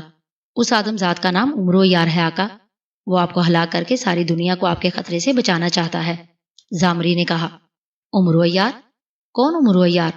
لٹورا جادوگر نے چونک کر کہا، اور زامری اسے عمرو کے بارے میں بتانے لگی کہ وہ کس قدر چالاک اور عیار ہے اور وہ اب تک بے شمار جادوگروں اور جادوگرنیوں کو ہلاک کر چکا ہے اور دیو اور جین بھی اس سے ڈرتے ہیں، مگر عمرو کو یہ کیسے معلوم ہوا کہ میں ساری دنیا پر قبضہ کرنا چاہتا ہوں، لٹورا جادوگر نے حیرت بھرے لہجے میں کہا۔ یہ میں نہیں جانتی آقا، شاید ہاتھو جادوگر کے اس ملازم نے امرو کو سب کچھ بتا دیا ہو، جسے ہاتھو جادوگر نے جادو ہیرا اور پیغام دے کر اس کے پاس بھیجا تھا۔ آپ کی جادوئی طاقتوں نے ہاتھو جادوگر اور اس کے خاندان کو تو ہلاک کر دیا تھا، مگر جادوئی طاقتیں اس آدمی کو ہلاک نہیں کر سکی جسے ہاتھو جادوگر نے امرو کے پاس بھیجا تھا۔ زامری نے کہا، او ہاں، جادوئی طاقتوں نے مجھے بتایا تھا کہ اس کے دل و دماغ میں روشن کلام موجود ہے، اس لیے وہ اسے ہلاک نہیں کر سکی تھی۔ لٹورا جادوگر نے اس بات میں سر ہلا کر کہا، آپ اس امرو کا جلد سے جلد خاتمہ کر دیں آقا، ورنہ وہ آپ کے لیے واقعی خطرے کا باعث بن سکتا ہے۔ زامری نے کہا، میں جانتا ہوں، تم نے امرو کے بارے میں مجھے جو بتایا ہے اسے جان کر مجھے بھی خدشہ ہو رہا ہے کہ وہ میرے لیے خطرناک ثابت ہو سکتا ہے۔ تم بتاؤ، میں امرو کو یہاں آنے سے کیسے روکوں، کیسے ہلاک کروں اسے؟ لٹورا جادوگر نے کہا، امرو کو یقینی طور پر ہلاک کرنے کا ایک طریقہ ہے آقا، اگر آپ اس طریقے پر عمل کر لیں تو امرو یقیناً طور پر ہلاک ہو جائے گا۔ زامری نے کہا، بتاؤ کیا طریقہ ہے وہ؟ لٹورا جادوگر نے کہا، آپ نکوشا جن سے کہیں کہ وہ امرو کو ہلاک کرنے کی بجائے اسے زندہ پکڑنے کی کوشش کرے۔ نکوشا جن جب امرو کو زندہ پکڑ کر رسیوں سے باندھ کر آپ کے پاس لے آئے تو آپ اپنے ہاتھوں سے امرو کی گردن اڑا دیں۔ جب وہ تڑپ تڑپ کر ہلاک ہو جائے تو آپ اسے پہلے سے جلائی ہوئی آگ میں پھینک دیں، جس سے امرو کا بے سر کا دھڑ اور سر دونوں جل کر بھسم ہو جائیں گے۔ زامری نے کہا، ٹھیک ہے، میں تمہارے مشورے پر عمل کروں گا۔ تو مجھے یہ بتاؤ کہ اب امرو ہے کہاں اور وہ یہاں کب پہنچے گا؟ لٹورا جادوگر نے کہا، امرو اس وقت اپنی کسی نیکی کی طاقت کے ساتھ ہے آقا، اس لیے میں آپ کو یہ نہیں بتا سکتی کہ وہ اس وقت کہاں ہے۔ وہ اس جنگل میں کبھی بھی اور کہیں سے بھی آ سکتا ہے۔ زامری نے کہا، تو پھر مجھے یہاں فوراً حفاظتی انتظامات سخت کر دینے چاہیے تاکہ امرو جیسے اس جنگل میں آئے مجھے اس کی فوراً خبر مل جائے۔ لٹورا جادوگر نے کہا، ہاں آقا، یہ بہت ضروری ہے۔ زامری نے اس بات میں سر ہلا کر کہا، ٹھیک ہے، تم جاؤ۔ لٹورا جادوگر نے کہا اور زامری فوراً پھٹی ہوئی زمین میں سما گئی اور زمین دوبارہ برابر ہو گئی۔ لٹورا جادوگر جھونپڑی سے غائب ہوا اور دوبارہ اسی جگہ نمودار ہوا جہاں شہزادی شمع اور ملک شام کے بادشاہ دونوں کے مجسمے تھے۔ آپ آ گئے آقا، نکوشا جن نے کہا جو وہیں موجود تھا۔ ہاں نکوشا جن، جادو کھوپڑی نے جس آدم ذات کے بارے میں بتایا تھا اس کا نام امرو یار ہے، اور امرو یار دنیا کا ایک خطرناک اور انتہائی یار انسان ہے۔ وہ اب تک بے شمار جادوگر اور جادوگرنیوں کو ہلاک کر چکا ہے۔ اس کے علاوہ جنات اور دیو بھی اس امرو سے بے حد ڈرتے ہیں۔ یہاں آ کر وہ میرے لیے بھی خطرناک ثابت ہو سکتا ہے اور تمہارے لیے بھی، اس لیے ہمیں امرو کو ہر حال میں ہلاک کرنا ہے، سمجھے تم؟ لٹورا جادوگر نے کہا، اچھا کیا آقا، آپ نے مجھے بتا دیا۔ آپ بے فکر رہیں، وہ جیسے ہی یہاں آئے گا میں اسے فوراً پکڑ لوں گا اور اس کے ٹکڑے ٹکڑے کر کے کھا جاؤں گا۔ نکوشا جن نے کہا، نہیں، تم ایسا کچھ نہیں کرو گے نکوشا جن، لٹورا جادوگر نے گھرا کر کہا۔ مگر آقا، نکوشا جن نے حیرت بھرے لہجے میں کہنا چاہا، تم میرے غلام ہو نکوشا جن، میں تم سے جو کچھ کہوں گا تم وہی کرو گے۔ لٹورا جادوگر نے کہا، جی آقا، آپ حکم کریں۔ نکوشا جن نے سر جھکا کر کہا اور لٹورا جادوگر اسے ہدایات دینے لگا کہ اسے کیا کرنا ہے۔ سیاہ جنگل انتہائی گھنا اور تاریک تھا، اس جنگل میں ہر وقت تاریکی چھائی رہتی تھی۔ امرو اس جنگل میں نیلے صحرا سے سرخ نگینے والی انگوٹھی کی مدد سے پہنچا تھا، جس نے اسے پلک جھپکنے میں یہاں پہنچا دیا تھا۔ محافظ بونے کی ہدایات کے مطابق امرو نے نیلی چڑیل کی نیلی تلوار اپنے دائیں ہاتھ میں پکڑ رکھی تھی۔ محافظ بونے نے امرو کو بتایا تھا کہ اس نیلی تلوار کی موجودگی میں سیاہ جنگل کا کوئی بھی جانور اس کے نزدیک نہیں آئے گا، یہاں تک کہ اس جنگل میں رہنے والے معمولی کیڑے مکوڑے بھی اس نیلی تلوار کی وجہ سے اسے دور رہیں گے۔ گھوپ اندھیرے میں وہ آنکھیں پھاڑ پھاڑ کر دیکھ رہا تھا مگر اسے کچھ دکھائی نہیں دے رہا تھا۔ اسے جنگل میں جانوروں کی آوازیں صاف سنائی دے رہی تھیں، جن میں عام جانوروں کی بھی آوازیں تھیں اور درندوں کی بھی۔ درختوں پر بھی جانوروں کے اچھلنے کودنے کی آوازیں سنائی دے رہی تھی۔ محافظ بونے، کیا تم میرے ساتھ ہو؟ امرو نے محافظ بونے سے مخاطب ہو کر کہا، مگر جواب میں اسے محافظ بونے کی آواز سنائی نہیں دی۔ امرو سمجھ گیا کہ اس جنگل میں بھی اسے اپنی سمجھ بوجھ کے تحت ہی 100 کالے بندروں کو پکڑنا ہے۔ چند لمحے وہ سوچتا رہا، پھر اس نے زمیل سے شب چراغ ہیرا نکال لیا۔ شب چراغ ہیرا نکالتے ہی وہاں جیسے دن نکل آیا۔ تیز روشنی سے امرو کے ارد گرد اور درختوں پر موجود جانور بری طرح سے چینکنے لگے اور وہاں سے فوراً بھاگ گئے۔ یہ جانور تو شاید اندھیرے کے عادی ہیں، روشنی دیکھ کر ڈر گئے ہیں، امرو نے کہا، مگر روشنی کے بغیر وہ اس اندھے جنگل میں کالے بندروں کو کیسے اور کہاں تلاش کر سکتا تھا؟ اچانک امرو کو سلیمانی سرمے کا خیال آیا۔ اس نے شب چراغ ہیرا واپس زمیل میں رکھا اور زمیل سے سلیمانی سرما نکال لیا۔ اس نے سلیمانی سرما آنکھوں میں لگایا تو اسے اندھیرے میں دن کی روشنی کی طرح دکھائی دینے لگا۔ اب اسے شب چراغ ہیرے کی ضرورت نہیں تھی۔ وہ درختوں پر کالے بندروں کو ڈھونڈتا ہوا آگے بڑھنے لگا۔ اس کے ہاتھ میں نیلی تلوار تھی۔ اس تلوار کی وجہ سے واقعی جنگل کا کوئی جانور اس کے قریب نہیں آ رہا تھا، حالانکہ درختوں پر سیاہ تیندوے بھی موجود تھے جو خاص طور پر انسانوں پر حملہ کرنے میں فوراً پہل کرتے ہیں۔ زمین پر سانپ اور دوسرے حشرات الارض بھی موجود تھے، مگر امرو کے آگے قدم بڑھاتے ہی وہ جیسے اس کے لیے راستہ چھوڑ دیتے تھے۔ اچانک امرو کو ایک درخت پر بندر کی تیز آواز سنائی دی۔ اس نے چونک کر سر اٹھایا تو اسے درخت کی شاخ پر سیاہ رنگ کا ایک بندر دکھائی دیا جو شاخ سے الٹا لٹکا اس کی طرف دیکھتے ہوئے دانت نکال رہا تھا۔ اچھا، تو یہ ہے وہ کالا بندر جو بدروحوں کو دیکھ بھی سکتا ہے اور انہیں ڈرا کر بھگا بھی سکتا ہے، امرو نے کہا۔ اس نے بندر کی طرف دیکھ کر جواباً دانت نکالے تو بندر کھیانے لگا اور شاخ پر سیدھا ہو کر اچھلنے کودنے لگا۔ اب میں کیا کروں؟ مجھے اس جیسے 100 بندر پکڑنے ہیں، امرو نے سوچتے ہوئے کہا۔ پھر فوراً ہی اسے اس بندر کو پکڑنے کی ترکیب سمجھ آ گئی۔ اس نے فوراً کاندھوں سے زنبیل اتاری اور دونوں ہاتھوں سے زنبیل کا منہ کھول کر بندر کی طرف کر دیا۔ چل زنبیل میں، امرو نے کہا۔ اس کا اتنا کہنا تھا کہ درخت پر اچھلتے کودتے بندر کو ایک زوردار جھٹکا لگا۔ وہ اچھل کر نیچے آیا اور بری طرح سے خیخی کرتا ہوا امرو کی زنبیل میں آ گرا۔ زنبیل ایک لمحے کے لیے بھاری ہوئی اور پھر فوراً ہلکی ہو گئی۔ یہ ہوئی نا بات، امرو نے مسکراتے ہوئے کہا۔ اس نے ادھر ادھر دیکھا مگر اسے وہاں اس کالے بندر جیسا دوسرا کوئی بندر دکھائی نہیں دیا۔ امرو آگے بڑھ گیا اور پھر اسے جیسے ہی کسی درخت پر پہلے جیسا کالا بندر دکھائی دیا، وہ اسے فوراً اپنی زنبیل میں قید کر لیا، اور پھر اسے جیسے ہی کسی درخت پر پہلے جیسا کالا بندر دکھائی دیتا، وہ اسے فوراً ہی اپنی زنبیل میں قید کر لیتا۔ جنگل میں گھوم گھوم کر بندروں کو تلاش کرنے اور انہیں زنبیل میں قید کرتے کرتے امرو تھک گیا تھا، مگر وہ اس وقت تک نہیں رکا جب تک اس نے 100 بندر زنبیل میں قید نہ کر لیے۔ بس آقا، اب آپ بھوت جنگل میں جا سکتے ہیں، اچانک اس کے سامنے محافظ بونے نے نمودار ہو کر کہا۔ جانتا ہوں میں، امرو نے منہ بنا کر کہا۔ اسے محافظ بونے پر غصہ آ رہا تھا جو ضرورت کے وقت اس کے بلانے پر آتا نہیں تھا اور کام پورا ہونے کے بعد خود ہی اس کے سامنے آ جاتا تھا۔ آپ شاید مجھ سے ناراض ہیں، محافظ بونے نے اس کی طرف غور سے دیکھتے ہوئے کہا۔ شاید نہیں، میں تم سے واقعی ناراض ہوں، امرو نے غصے سے کہا۔ آپ جس وجہ سے مجھ سے ناراض ہیں میں جانتا ہوں، لیکن آقا، آپ یہ کیوں بھولتے ہیں کہ آپ آقا ہیں اور میں آپ کا غلام؟ میرا کام آپ کو راستہ بتانا، آپ کو غلط راستوں پر چلنے سے روکنا، مشکل ترین حالات میں آپ کی مدد کرنا ہے، مگر اس کے باوجود کچھ کام ایسے ہوتے ہیں جو آپ نے خود کرنے ہوتے ہیں۔ آپ ان کاموں کو اپنی ذہانت سے کریں، عیاری سے یا کسی اور طریقے سے۔ جب تک آپ اپنی عقل کا استعمال نہیں کریں گے وہ کام کبھی بھی پورا نہیں ہو سکے گا، محافظ بونے نے کہا۔ یہ تم مجھے بتا رہے ہو یا سمجھانے کی کوشش کر رہے ہو؟ امرو نے اسے گھورتے ہوئے کہا۔ بتا بھی رہا ہوں اور سمجھا بھی رہا ہوں، محافظ بونے نے کہا۔ تو تمہارا کیا خیال ہے میں نہ سمجھ ہوں؟ امرو نے آنکھیں نکال کر کہا۔ ارے نہیں، یہ بھلا میں آپ سے کیسے کہہ سکتا ہوں، محافظ بونے نے جلدی سے کہا۔ تو بس خاموش رہو، مجھے تمہاری اور کوئی بات نہیں سننی، اب جو بھی کرنا ہے میں خود کروں گا، امرو نے کہا۔ تو کیا آپ چاہتے ہیں کہ میں آپ کے ساتھ نہ رہوں؟ محافظ بونے نے چونک کر کہا۔ فی الحال تم واپس زنبیل میں چلے جاؤ، مجھے جب تمہاری ضرورت ہوگی تو میں تمہیں بلا لوں گا، امرو نے اسی انداز میں کہا۔ نہیں آقا، آپ مجھے بھی زنبیل میں جانے کے لیے نہ کہیں، لکانا جنگل میں بے پناہ خطرات ہیں، آپ ان خطرات کا اکیلے مقابلہ نہیں کر سکیں گے، محافظ بونے نے کہا۔ کیا مطلب؟ امرو نے چونک کر کہا۔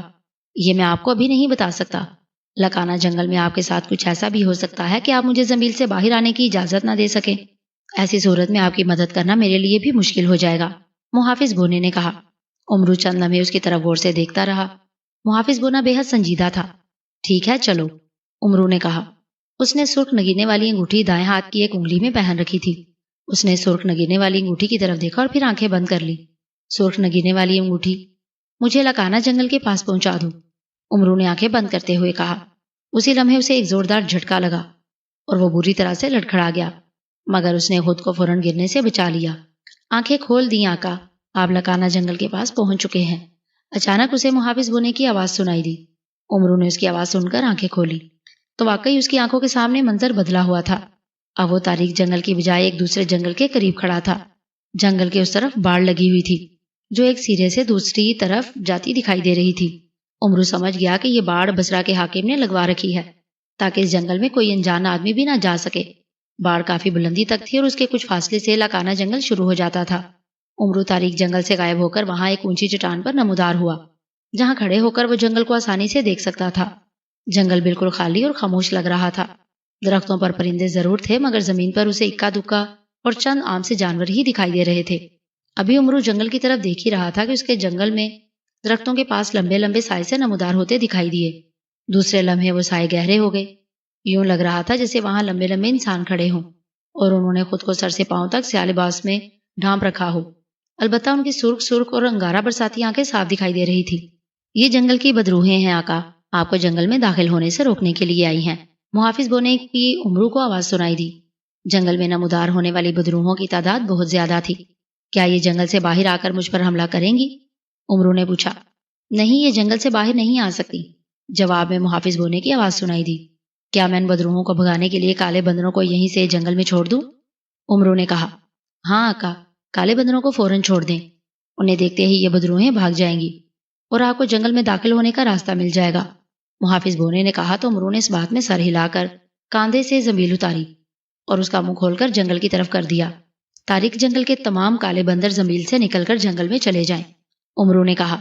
اسی لمحے زنبیل کو جھٹکا لگا اور اس میں سے ایک کالا بندر اچھل کر باہر نکلا اور باڑ کے اوپر سے ہوتا ہوا جنگل میں چلا گیا۔ جنگل میں جاتے ہی کالے بندر کی آنکھوں میں روشنی پڑی تو وہ بری طرح سے چیخنے لگا اور سائے جیسی بدروحیں نے کالے بندر کو دیکھا تو وہ بڑکھلا کر ادھر ادھر ہٹتی چلی گئی۔ اسی لمحے امرو کی زنبیل سے ایک اور بندر نکلا اور جنگل میں چلا گیا اور پھر زنبیل کو بار بار جھٹکے لگنا شروع ہو گئے۔ ہر بار زنبیل کے کھلے ہوئے منہ سے کالا بندر نکلتا اور جنگل میں پہنچ جاتا۔ کالے بندروں کو دیکھ کر سیاہ بدروحیں بری طرح سے بوکھلا گئی تھیں اور وہ ان کالے بندروں سے ڈر کر تیزی سے پیچھے ہٹتی جا رہی تھی۔ کالے بندر تیز روشنی میں پہلے چیختے رہے، پھر جیسے ہی ان کی آنکھیں روشنی میں دیکھنے کے قابل ہوئیں، انہوں نے چیختے ہوئے جنگل میں بری طرح سے ادھر ادھر بھاگنا شروع کر دیا تھا۔ کالے بندروں کو جنگل میں آتے دیکھ کر سیاہ بدروحوں میں بھگدڑ سی مچ گئی اور وہ بری طرح سے چیختی ہوئی ادھر ادھر بھاگنے لگی۔ امرو کی زنبیل سے 100 کے 100 کالے بندر نکل کر جنگل میں جا چکے تھے اور جنگل میں چیخو پکار کا جیسے طوفان سا اٹھ کھڑا ہوا تھا۔ کالے بندروں کے ساتھ جنگل بدروحوں کے بھی چیخنے کی تیز آوازوں سے گونج رہا تھا۔ اب امرو کے سامنے جنگل کا ایک حصہ خالی تھا۔ امرو نے زنبیل سے سرخ جوتیاں نکال کر پہنی اور چھلانگ لگا کر کسی پرندے کی طرح اڑتا ہوا باڑ پر سے گزر کر جنگل میں آ گیا۔ جنگل میں آتے ہی امرو نے زنبیل سے نیلی چڑیل کی نیلی تلوار نکال لی جو اس نے چٹان پر لکانا جنگل کے سامنے نمودار ہو کر زنبیل میں ڈال لی تھی۔ کالے بندر بدروحوں کو ڈراتے، چیختے اور شور مچاتے ہوئے ان کے پیچھے بھاگ رہے تھے، مگر امرو جانتا تھا کہ اس کے باوجود کوئی بدروح ان کالے بندروں سے چھپ کر اس کو نقصان پہنچانے کے لیے وہاں آ سکتی تھی۔ محافظ بونے نے امرو کو بتایا تھا کہ نیلی تلوار اس کے ہاتھ میں رہے گی تو کوئی سیاہ بدروح تاریک جنگلوں کے جانوروں کی طرح اس پر چھپ کر بھی وار نہیں کر سکے گی۔ امرو چند لمحے ادھر ادھر دیکھتا رہا، پھر وہ تلوار لیے تیزی سے آگے بڑھتا چلا گیا۔ ابھی وہ تھوڑی ہی دور گیا ہوگا کہ اچانک اسے ایک تیز چیخ کی آواز سنائی دی۔ دوسرے لمحے ایک درخت سے کوئی جانور دھپ سے اس کے سامنے آ گرا۔ امرو ٹھٹک کر رک گیا۔ اس کی نظر جیسے ہی گرنے والے جانور پر پڑی، اس کی آنکھیں حیرت اور خوف سے پھیل گئیں۔ وہ ایک کالا بندر تھا۔ اس کالے بندر کا سر اس کے تن سے غائب تھا اور اس کے سر کٹے دھڑ سے خون فوارے کی طرح اچھل رہا تھا۔ کالے بندر کا بے سر کا دھڑ امرو کے سامنے خون کے فوارے چھوڑتا ہوا بری طرح سے تڑپ رہا تھا۔ پھر دیکھتے ہی دیکھتے کالا بندر ساکت ہو گیا۔ چیخو پکار کی آواز سن کر لٹورا جادوگر بوکھلائے ہوئے انداز میں جھونپڑی سے باہر نکل آیا۔ جیسے ہی وہ جھونپڑی سے نکلا، اسی لمحے ایک اور جادو کھوپڑی اس کے سامنے نمودار ہو گئی۔ امرو یار آ گیا ہے، جادو کھوپڑی نے چیختے ہوئے کہا اور فوراً جل کر راکھ بن کر گرتی چلی گئی۔ اس کی بات سن کر لٹورا جادوگر بری طرح سے اچھل پڑا اور بکھلائی ہوئی نظروں سے ادھر ادھر دیکھنے لگا۔ چیخوں کی آوازیں گھنے جنگل کی طرف سے ہی آ رہی تھی اور لٹورا جادوگر ان آوازوں کو وہ خوبی پہچانتا تھا۔ یہ چیخیں ان سیاہ بدروحوں کی تھی جنہیں اس نے جنگل میں اپنی حفاظت کے لیے پھیلا رکھا تھا۔ یہ بدروحیں کیوں چیخ رہی ہیں؟ کیا ہوا ہے ان کو؟ لٹورا جادوگر نے گھبرائے ہوئے لہجے میں کہا۔ اسی لمحے سامنے سے اسے نکوشا جن بھاگ کر اس طرف آتا دکھائی دیا۔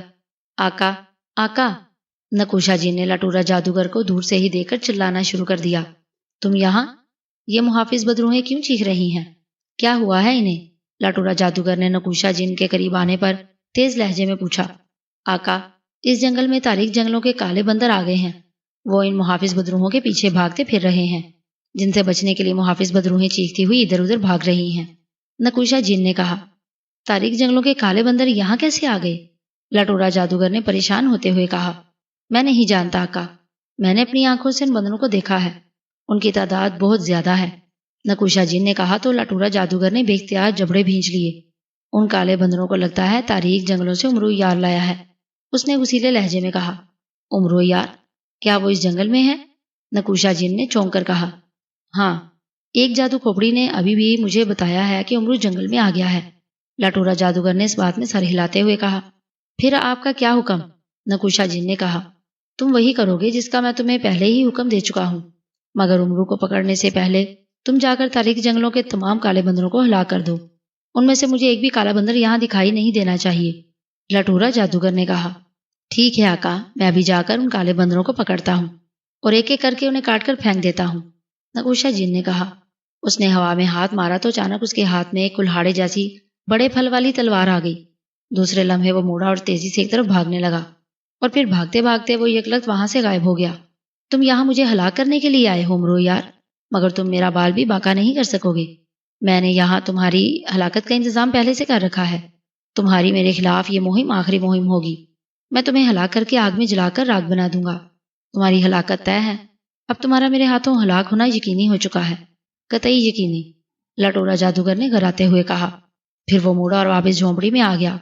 جھونپڑی میں آتے ہی اس نے منتر پڑھ کر زمین پر پاؤں مارا تو زمین پھٹی، اور وہاں سے سیاہ لباس والی سیاہ فام عورت زامری اچھل کر باہر آ گئی۔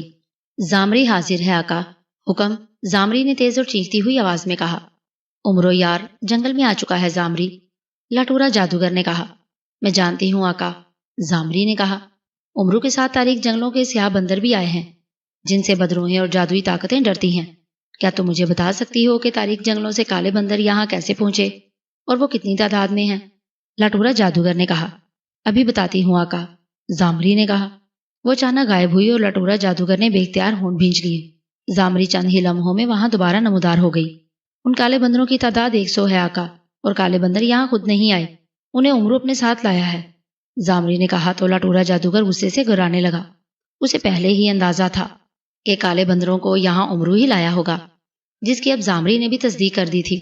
مگر یہ عمرو تاریک جنگلوں میں پہنچ کیسے گیا، اور اسے کیسے معلوم ہوا کہ تاریک جنگلوں کے کالے بندروں سے بدروہیں اور جادوئی طاقتیں ڈرتی ہیں؟ لٹورا جادوگر نے پوچھا۔ عمرو بہت چالاک انسان ہے آقا، اور میں نے آپ کو بتایا تو تھا کہ عمرو کے ساتھ روشنی کی طاقتیں کام کرتی ہیں جو ہر مشکل میں اس کا ساتھ دیتی ہیں اور اس کی بے حد مدد کرتی ہیں، زامری نے جواب دیتے ہوئے کہا۔ کیا روشنی کی وہ طاقتیں یہاں بھی اس کے ساتھ ہیں؟ لٹورا جادوگر نے چونک کر کہا۔ وہ ہر وقت اس کے ساتھ ہوتی ہیں آقا، زامری نے کہا۔ کیا روشنی کی وہ طاقتیں مجھے نقصان پہنچا سکتی ہیں؟ لٹورا جادوگر نے پریشان ہوتے ہوئے کہا۔ میرے لیے اس بات کا جواب دینا مشکل ہے آقا، کیونکہ میں ان روشنی کی طاقتوں کے بارے میں کچھ بھی نہیں جانتی۔ اگر میں نے ان کے بارے میں جاننے کی کوشش کی تو میں ہمیشہ کے لیے اندھی ہو جاؤں گی، زامری نے کہا۔ تو مجھے یہ تو بتا سکتی ہو کہ ان روشنی کی طاقتوں کے بارے میں مجھے کون بتا سکتا ہے، تاکہ میں روشنی کی ان طاقتوں سے اپنا بچاؤ کر سکوں جو عمرو کے ساتھ ہیں، لٹورا جادوگر نے غصیلے لہجے میں کہا۔ روشنی کی طاقتوں کے بارے میں آپ کو نہ کوئی جادوئی طاقت کچھ بتا سکتی ہے اور نہ کوئی شیطانی ذریعت، یہاں تک کہ آپ اپنی مدد کے لیے مہا شیطان کو بھی بلا لیں تو وہ بھی آپ کو ان طاقتوں کے بارے میں کچھ نہیں بتا سکے گی، زامری نے کہا۔ تو پھر میں ان سے اپنا بچاؤ کیسے کروں گا؟ میں تمہارے کہنے پر عمرو کو تو اپنے ہاتھوں سے ہلاک کر کے جلا کر راکھ کر دوں گا، لیکن اس کی ہمدرد روشنی کی طاقتوں نے مجھ پر جوابی حملہ کر دیا تو؟ لٹورا جادوگر نے کہا۔ شدید پریشانی سے اس کا چہرہ بگڑ گیا تھا۔ نہیں آقا، روشنی کی طاقتیں آپ پر براہ راست حملہ نہیں کریں گی، زامری نے کہا۔ یہ تم کیسے کہہ سکتی ہو؟ لٹورا جادوگر نے پوچھا۔ میں نے خود دیکھا ہے، روشنی کی طاقتیں شیطانی ذریعتوں اور جادوئی طاقتوں کو ختم کرنے کے لیے کسی نہ کسی آدم ذات کی مدد ضرور کرتی ہیں، مگر آج تک کسی روشنی کی طاقت نے براہ راست کسی جادوگر اور اس کی شیطانی طاقتوں کو نقصان نہیں پہنچایا۔ پھر بھی اگر آپ کو روشنی کی طاقتوں سے خود کو محفوظ رکھنا ہے تو آپ ایک کام کریں، زامری نے کہا۔ کیا؟ لٹورا جادوگر نے جلدی سے کہا۔ روشنی کی طاقتیں گندگی اور بدبو سے دور رہتی ہیں۔ آپ ایک طاقتور جادوگر ہیں عمرو یار، اگر تاریک جنگلوں سے بدروہوں کو ڈرانے اور انہیں بھگانے کے لیے کالے بندروں کو لا سکتا ہے تو آپ بھی اپنی جادوئی طاقتوں سے تاریک جنگلوں سے سیاہ چمگادڑوں کو یہاں بلا سکتے ہیں۔ سیاہ چمگادڑوں کے گول اگر یہاں آ کر جنگل کے درختوں سے الٹے لٹک جائیں تو ان کی تیز بو پورے جنگل میں پھیل جائے گی، اور اس بو کی وجہ سے عمرو کے ساتھ جو بھی روشنی کی طاقت ہوگی وہ خود ہی اس جنگل سے نکل جائے گی۔ اسی طرح روشنی کی کوئی طاقت نہ تو عمرو کی مدد کر سکے گی اور نہ ہی ان سے آپ کو کوئی خطرہ ہوگا، زامری نے کہا۔ بہت خوب، مجھے تمہارا یہ مشورہ پسند آیا ہے، تم نے واقعی مجھے بہت اچھی بات بتائی ہے، لٹورا جادوگر نے خوش ہوتے ہوئے کہا۔ میں آپ کی کنیز ہوں اور کنیز ہر حال میں آقا کی خوشی چاہتی ہے، زامری نے کہا۔ تم جاؤ، میں پہلے عمرو کو ہلاک کر دوں، پھر میں تمہیں بلا کر اس شاندار مشورے پر تمہیں انعام دوں گا، بہت بڑا انعام جسے پا کر تم خوش ہو جاؤ گی، لٹورا جادوگر نے کہا۔ کنیز آقا کے انعام کا انتظار کرے گی، زامری نے کہا، اور وہ زمین میں سما گئی اور اس کے زمین میں سماتے ہی زمین دوبارہ برابر ہوتی چلی گئی۔ بندر کی سرکٹی لاش دیکھ کر عمرو بوکھلا گیا تھا۔ اس نے ادھر ادھر دیکھا مگر اسے وہاں کوئی دکھائی نہیں دیا۔ اسی لمحے اس کے سامنے ایک اور بندر آ گرا۔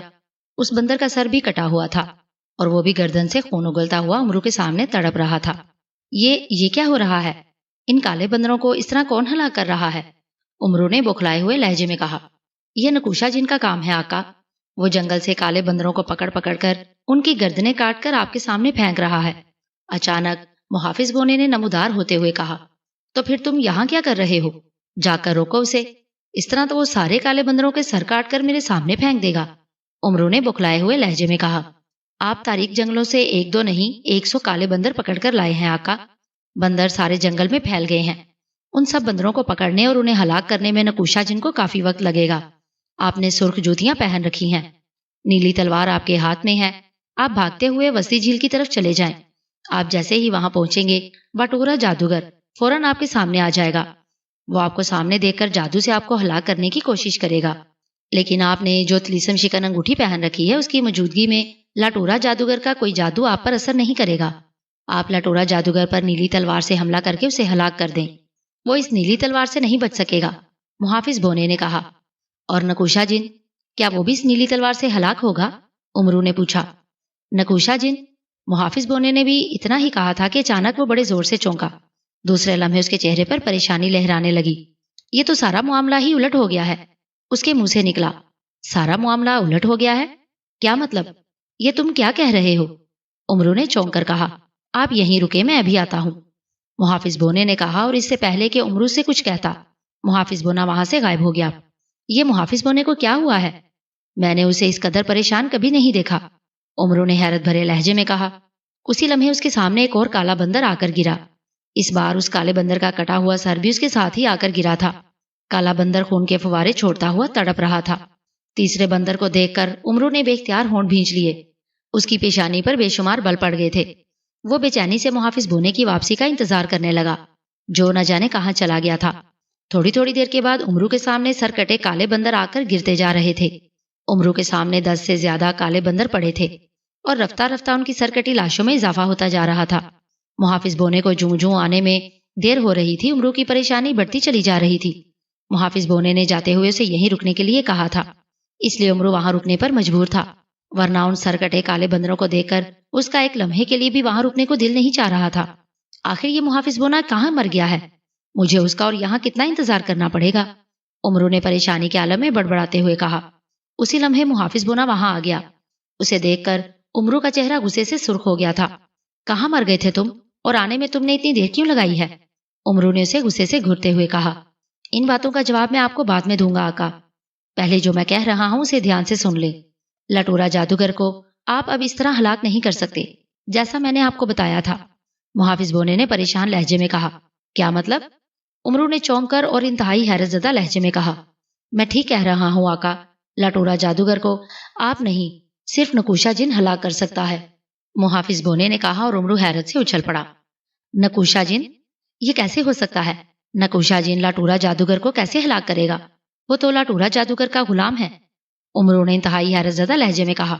آپ خاموشی سے میری باتیں سن لے آقا، میرے پاس زیادہ وقت نہیں ہے۔ لٹورا جادوگر نے تاریک جنگلوں سے سیاہ چمگادڑوں کو بلایا ہے جو کسی بھی وقت یہاں پہنچ سکتی ہیں۔ ان چمگادڑوں کے آتے ہی یہاں ہر طرف انتہائی گندی بو پھیل جائے گی۔ اس بو کی موجودگی میں نہ میں آپ کے سامنے آ سکوں گا اور نہ ہی آپ کی کوئی مدد کر سکوں گا۔ اب آپ کو اپنی حفاظت کے ساتھ ساتھ باقی سارے کام بھی خود کرنے پڑیں گے۔ اس کے لیے اب آپ نہ اپنی زنبیل کو استعمال کر سکیں گے اور نہ ہی کوئی کراماتی چیز۔ سیاہ چمگادڑوں کی بو سے نیکی کی کوئی چیز اور کوئی طاقت آپ کے کام نہیں آئے گی، محافظ بونا کہتا چلا گیا، اور اس کی باتیں سن کر عمرو حیرت سے منہ پھاڑے اسے تکنے لگا۔ یہ جان کر اس کا دل دھڑک اٹھا کہ اس بھوت جنگل میں اسے اب اکیلے ہی سب کچھ کرنا پڑے گا، نہ اس کی محافظ بونا کوئی مدد کرے گا اور نہ ہی وہ یہاں زنبیل کی کسی کراماتی چیز کا استعمال کر سکے گا۔ محافظ بونے کے ساتھ زنبیل کی ہر چیز اس کے لیے ناکارہ ہو جائے گی، اور ان چیزوں کے استعمال کے بغیر عمرو نکوشا جن اور لٹورا جیسے طاقتور جادوگر کا کیسے مقابلہ کر سکے گا؟ یہ سوچ کر اس کے دل و دماغ میں آندھیاں سی چلنا شروع ہو گئی۔ خوف سے اس کا حلق خشک ہو رہا تھا اور اس کے جسم میں بھوت جنگل کے خوفناک پن سے کپ کپی سی طاری ہو گئی۔ آپ میری بات سن رہے ہیں آقا؟ اسے خوفزدہ دیکھ کر محافظ بونے نے کہا۔ ہاں ہاں، عمرو نے بے خیالی میں کہا۔ اپنے ہوش و حواس قائم کریں آقا، میں آپ کو جو بتانے آیا ہوں اسے دھیان سے سنیں، ورنہ یہ بھوت جنگل آپ کی یقینی اور خوفناک ہلاکت کا باعث بن جائے گا۔ محافظ بونے نے بڑے سخت لہجے میں کہا۔ او نہیں نہیں، تم بتاؤ، میں تمہاری باتیں دھیان سے سنوں گا، امرو نے کام کر کہا، اور محافظ بونا اسے سمجھانے لگا کہ اسے کیا کرنا ہے، اور اگر میں ایسا نہ کر سکا تو کیا ہوگا؟ امرو نے بڑے خوفزدہ لہجے میں کہا۔ تب آپ کی ہلاکت طے ہے، محافظ بونے نے سرد لہجے میں کہا، اور امرو لرز اٹھا۔ کیا زنبیل کی طرح طلیسم شکن انگوٹھی بھی میری کوئی مدد نہیں کرے گی؟ امرو نے خوف بھرے لہجے میں کہا۔ طلیسم شکن انگوٹھی کا کام آپ کو جادوئی واروں سے بچانے کا ہے۔ اس کی موجودگی میں لاٹورا جادوگر کا کوئی جادو آپ پر اب بھی اثر نہیں کرے گا، لیکن لاٹورا جادوگر نے آپ کو ہلاک کرنے کا جو طریقہ اختیار کیا ہے اس سے آپ کو طلیسم شکن انگوٹھی بھی نہیں بچا سکے گی، محافظ بونے نے کہا۔ بس تو پھر میرا اللہ ہی حافظ ہے، مجھے تو اب سچ مچ یہ مہم اپنی زندگی کی آخری مہم نظر آ رہی ہے، اور وہ بھی نامکمل اور ناکام مہم۔ امرو نے ایک طویل سانس لیتے ہوئے کہا۔ مایوس مت ہوں آقا، مایوسی گناہ ہے، آپ ہمت، احتیاط اور عقل سے کام لیں گے تو آپ کامیاب ہو جائیں گے، محافظ بونے نے کہا۔ اسی لمحے امرو کو آسمان پر تیز شور سنائی دیا۔ اس نے سر اٹھا کر دیکھا تو اسے آسمان پر سیاہ رنگ کے چھوٹے چھوٹے پرندے دکھائی دیے، جن کے گول اڑتے ہوئے آ رہے تھے۔ یہ تاریک جنگل کے سیاہ چمگادڑ ہیں، آپ فوراً اس طرف بھاگ جائیں جہاں شہزادی شمع اور اس کے باپ کا بت موجود ہے۔ میں اب واپس زنبیل میں جا رہا ہوں، محافظ بونے نے جلدی سے کہا، اور پھر وہ اچانک غائب ہو گیا۔ جیسے ہی محافظ بونا غائب ہوا، اس کی زنبیل بھاری ہوئی اور پھر یکدم ہلکی ہو گئی، جو اس بات کا ثبوت تھا کہ محافظ بونا واپس زنبیل میں جا چکا ہے۔ محافظ بونے کے زنبیل میں جاتے ہی امرو نے ادھر ادھر دیکھا، اور پھر وہ تیزی سے سامنے کی طرف بھاگنے لگا۔ سرخ جوتیوں کی وجہ سے وہ نہایت تیزی سے بھاگ رہا تھا۔ آسمان پر نظر آنے والے سیاہ چمگادڑ کافی نیچے آ گئے تھے، اب ان کا تیز شور بھی سنائی دے رہا تھا۔ پھر وہ جنگل میں آ کر درختوں پر لٹکنا شروع ہو گئے، اور امرو کو ہر طرف سے تیز اور انتہائی ناگوار بو آنا شروع ہو گئی، جو ظاہر ہے ان سیاہ چمگادڑوں کی تھی، جس کی وجہ سے محافظ بونا بھی واپس زنبیل میں چلا گیا تھا، اور ان چمگادڑوں کی موجودگی میں امرو کی زنبیل بھی ناکارہ ہو گئی تھی۔ امرو تیزی سے بھاگتا جا رہا تھا، اسے اپنے پیچھے بھاری قدموں کی آوازیں سنائی دے رہی تھی۔ اس نے بھاگتے بھاگتے پلٹ کر دیکھا تو اسے اپنے پیچھے سیاہ لمبے سائے دکھائی دیے، جو تیزی سے بھاگتے ہوئے اس کے پیچھے آ رہے تھے۔ نکوشا جی نے تاریک جنگلوں کے کالے بندروں کو تیزی سے ہلاک کرنا شروع کر دیا تھا، اس لیے اب سیاہ بدروہیں ایک بار پھر امرو کے پیچھے پڑ گئی تھی۔ امرو کے ہاتھ میں نیلی چڑیل کی نیلی تلوار تھی، اس لیے وہ بے فکر تھا کہ اس نیلی تلوار کی موجودگی میں سیاہ بدروہیں اس پر حملہ نہیں کریں گی۔ وہ درختوں کے درمیان سے بھاگتا ہوا کافی دور نکل آیا تھا، اور پھر وہ جنگل کے ایک کھلے حصے میں آ گیا۔ بھاگتے بھاگتے دور سے اس نے گلابی لباس والی ایک حسین لڑکی اور ایک بوڑھے کو آمنے سامنے دیکھا تو امرو سمجھ گیا کہ لڑکی شہزادی شمع اور بوڑھا اس کا باپ ہے۔ وہ تیزی سے ان کی طرف بھاگنے لگا، اور پھر وہ ایک بڑے درخت کے پاس آ کر رک گیا۔ اس درخت کی بڑی بڑی شاخیں کسی دیو کے بازوؤں کی طرح دائیں بائیں پھیلی ہوئی تھی۔ امرو ابھی درخت کے پاس آ کر رکا ہی تھا کہ اچانک اسے اپنے عقب میں ایک آہٹ سنائی دی۔ امرو ابھی پلٹا ہی تھا کہ ایک طاقتور ہاتھ اس کے سر پر پڑا، اور امرو کو یوں محسوس ہوا جیسے اس کے سر کے کئی ٹکڑے ہو گئے ہوں۔ اس کے دماغ میں اندھیرا سا چھا گیا۔ دوسرے لمحے اسے محسوس ہوا جیسے کسی آہنی شکنجے نے عقب سے اس کی گردن پکڑ لی ہو۔ پھر اسے زوردار جھٹکا لگا اور وہ منہ کے بل زمین پر گرتا چلا گیا۔ جیسے ہی وہ نیچے گرا کسی نے اس کا دایاں ہاتھ پکڑ لیا، اور پھر امرو نے اس ہاتھ پر رسی لپٹتی ہوئی محسوس کی۔ امرو نے تڑپ کر دوسرا ہاتھ اپنے سر پر موجود اس حملہ آور کی طرف بڑھایا۔ اس کا ہاتھ حملہ آور کے سینے پر پڑا، مگر دوسرے لمحے حملہ آور نے اس کا دوسرا ہاتھ پکڑ کر اسے بھی رسی سے جکڑ دیا۔ نکوشا جی نے جنگل میں ایک درخت پر کالے بندر کو چھلانگے مارتے دیکھا تو وہ بجلی کسی تیزی سے اچھلا، اور پھر کسی پرندے کی طرح اس درخت کی طرف اٹھتا چلا گیا۔ بلندی پر آ کر وہ کسی عقاب کی طرح درخت پر موجود کالے بندر پر جھپٹا، اور اس نے پلک جھپکنے میں کالے بندر کو پکڑ لیا۔ کالا بندر اس کے ہاتھ میں بری طرح سے تڑپنے اور چیخنے لگا، مگر اسی لمحے نکوشا جن کا تلوار والا ہاتھ حرکت میں آیا، اور کالے بندر کا سر الگ ہو کر نیچے گرتا چلا گیا۔ آدمزاد امرو کے پاس جا کر گرو، نکوشا جن نے سرکٹے بندر کو ایک طرف اچھالتے ہوئے کہا۔ بندر کا بے سر کا دھڑ خون کے فوارے چھوڑتا ہوا درختوں کے جھنڈ میں جا کر غائب ہو گیا۔ نکوشا جن نے ادھر ادھر دیکھا تو اسے ایک سیاہ بدرو کے پیچھے ایک اور کالا بندر بھاگتا دکھائی دیا۔ نکوشا جن گھبرایا، اور وہ بجلی کسی تیزی سے بندر کی طرف بڑھا، اور اسے گردن سے پکڑ کر تیزی سے فضا میں بلند ہوتا چلا گیا، اور پھر اس نے اوپر آتے ہی تلوار مار کر اس کالے بندر کا بھی سر اڑایا، اور اسے درختوں کے اس جھنڈ کی طرف اچھال دیا جہاں اس نے پہلا سرکٹا بندر پھینکا تھا۔ وہ جنگل میں ادھر ادھر بھاگ کر کالے بندروں کو تلاش کر رہا تھا، اور کبھی ہوا میں بلند ہو کر درختوں کے اوپر کالے بندروں کو تلاش کر کے انہیں پکڑتا اور ان کی گردنیں کاٹ کر پھینک دیتا۔ کالے بندر جنگل کے مختلف حصوں میں پھیلے ہوئے تھے۔ نکوشا جن غضبناک انداز میں انہیں تلاش کر رہا تھا۔ اسے جو بھی کالا بندر دکھائی دیتا وہ اس پر بھوکے عقاب کی طرح ٹوٹ پڑتا، اور کالا بندر اس کے ہاتھوں میں تڑپتا رہ جاتا۔ نکوشا جن نے گھنے درخت پر ہلچل دیکھی تو وہ تیزی سے اڑتا ہوا اس درخت پر آ گیا اور اس کی نظریں کالے بندر پر پڑی۔ ابھی وہ کالے بندر کو دیکھ ہی رہا تھا کہ اچانک اس نے بھاگتے ہوئے قدموں کی آواز سنی۔ اس نے چونک کر دیکھا تو اسے درختوں کے درمیان ایک دبلا پتلا آدمزاد نہایت تیزی سے ایک طرف دوڑتا دکھائی دیا۔ اس آدمی کے سر پر زرد پگڑی تھی اور اس کے کاندھے پر ایک تھیلا سا جھول رہا تھا۔ یہ آدمزاد تو عمرو عیار ہے، یہ کہاں جا رہا ہے؟ نکوشا جن نے کہا۔ وہ چھلانگ لگا کر درخت سے اوپر اٹھتا چلا گیا۔ دوسرے لمحے وہ درختوں کے اوپر اٹھتا ہوا جنگل میں بھاگنے والے عمرو عیار کے اوپر اٹھتا چلا جا رہا تھا۔ نکوشا جن چاہتا تو نیچے جا کر اس عمرو کو پکڑ کر ایک لمحے میں اس کی گردن اڑا دیتا، مگر لٹورا جادوگر جو اس کا آقا تھا نے اسے سختی سے ہدایت کی تھی کہ اسے عمرو کو زندہ پکڑنا ہے اور اسے باندھ کر اس کے سامنے لانا ہے۔ اس لیے نکوشا جن اس کا تعاقب کر رہا تھا۔ پھر عمرو کو اس نے اس جگہ جاتے دیکھا جہاں شہزادی شمع کی مورتی تھی اور اس کے سامنے اس کا باپ بت بنا ہوا تھا۔ عمرو ایک بڑے اور دائیں بائیں پھیلے ہوئے درخت کے قریب جا کر رک گیا تھا۔ یہ دیکھ کر نکوشا جن نے تلوار ایک طرف پھینک دی جو اس کے ہاتھ سے نکلتے ہی ہوا میں غائب ہو گئی۔ نکوشا جن آہستہ آہستہ عمرو کے عین پیچھے آ کر زمین پر اتر گیا۔ اسی لمحے اس نے عمرو کو چونکتے دیکھا، مگر اس سے پہلے کہ عمرو اس کی طرف پلٹتا نکوشا جن نے اس کے سر پر زوردار ہاتھ مار دیا۔ عمرو کو ایک زوردار جھٹکا لگا۔ وہ گرنے ہی لگا تھا کہ نکوشا جن نے اسے گردن سے دبوچا اٹھا کر منہ کے بل نیچے گرا دیا۔ عمرو کے منہ سے گھٹی گھٹی چینخ نکلی۔ نکوشا جن نے اس کا دایاں ہاتھ پکڑا اور دوسرا ہاتھ ہوا میں مارا تو اچانک اس کے ہاتھ میں ایک موٹی سی رسی آ گئی۔ نکوشا جن نے جھک کر رسی اس کے ہاتھ پر لپیٹ دی۔ اس کا دایاں ہاتھ بے اختیار نکوشا جن کی گردن کی طرف بڑھا اور اس کے سینے سے ٹکرا گیا۔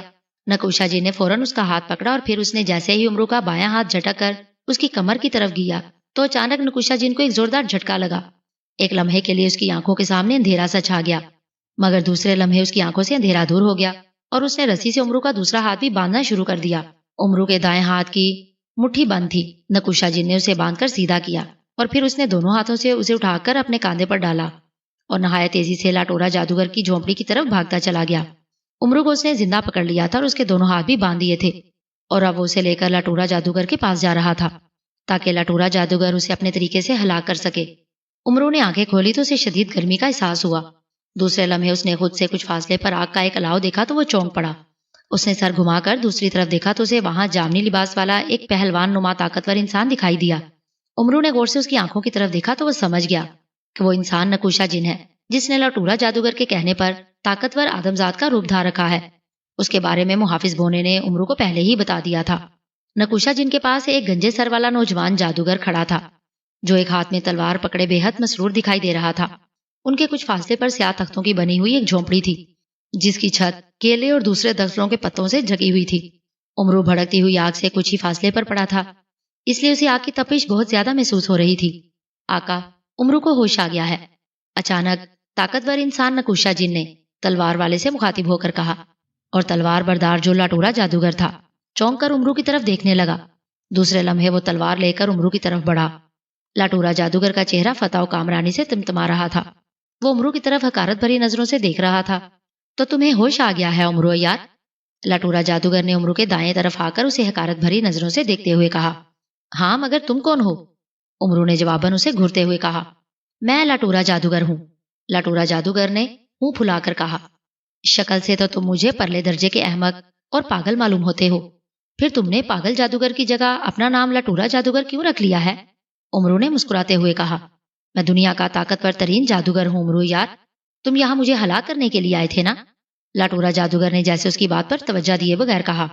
تم جیسے پاگل جادوگر کو ہلاک کر کے مجھے کیا ملے گا؟ میں تو ان جنگلوں میں ویسے ہی گھومنے پھرنے کے لیے آیا تھا۔ عمرو نے کہا۔ میں پاگل نہیں لاٹورا جادوگر ہوں، لاٹورا جادوگر نے گھرا کر کہا۔ میں بھی تو وہی کہہ رہا ہوں پاگل جادوگر، عمرو نے کہا، اور اس کی بات سن کر لاٹورا جادوگر کا چہرہ غصے سے سرخ ہو گیا۔ موت تمہارے سر پر کھڑی ہے عمرو یار، اور تم مجھ سے ڈرنے کی بجائے شوخی سمجھ رہے ہو، لاٹورا جادوگر نے کہا۔ اس کے لہجے میں قدرے حیرت کا عنصر تھا۔ موت میرے سر پر نہیں تمہارے سر پر کھڑی ہے، احمق پاگل جادوگر، سر اٹھا کر دیکھو، عمرو نے کہا، اور لاٹورا جادوگر نے چونک کر سر اٹھایا، مگر اس کے سر پر کھلے آسمان کے سوا کچھ نہیں تھا۔ اسے اس طرح بکھلاتے دیکھ کر عمرو بے اختیار ہنس پڑا۔ بس ڈر گئے؟ پاگلوں کا دل واقعی بے حد کمزور ہوتا ہے، اور تم تو مجھے پاگلوں کے بھی سردار نظر آ رہے ہو، عمرو نے ہنستے ہوئے کہا، اور لاٹورا جادوگر اس کی طرف خونخوار نظروں سے دیکھنے لگا۔ لگتا ہے موت سر پر دیکھ کر تم اپنا دماغی توازن کھو چکے ہو، اسی لیے تم بہکی بہکی باتیں کر رہے ہو، لاٹورا جادوگر نے کہا۔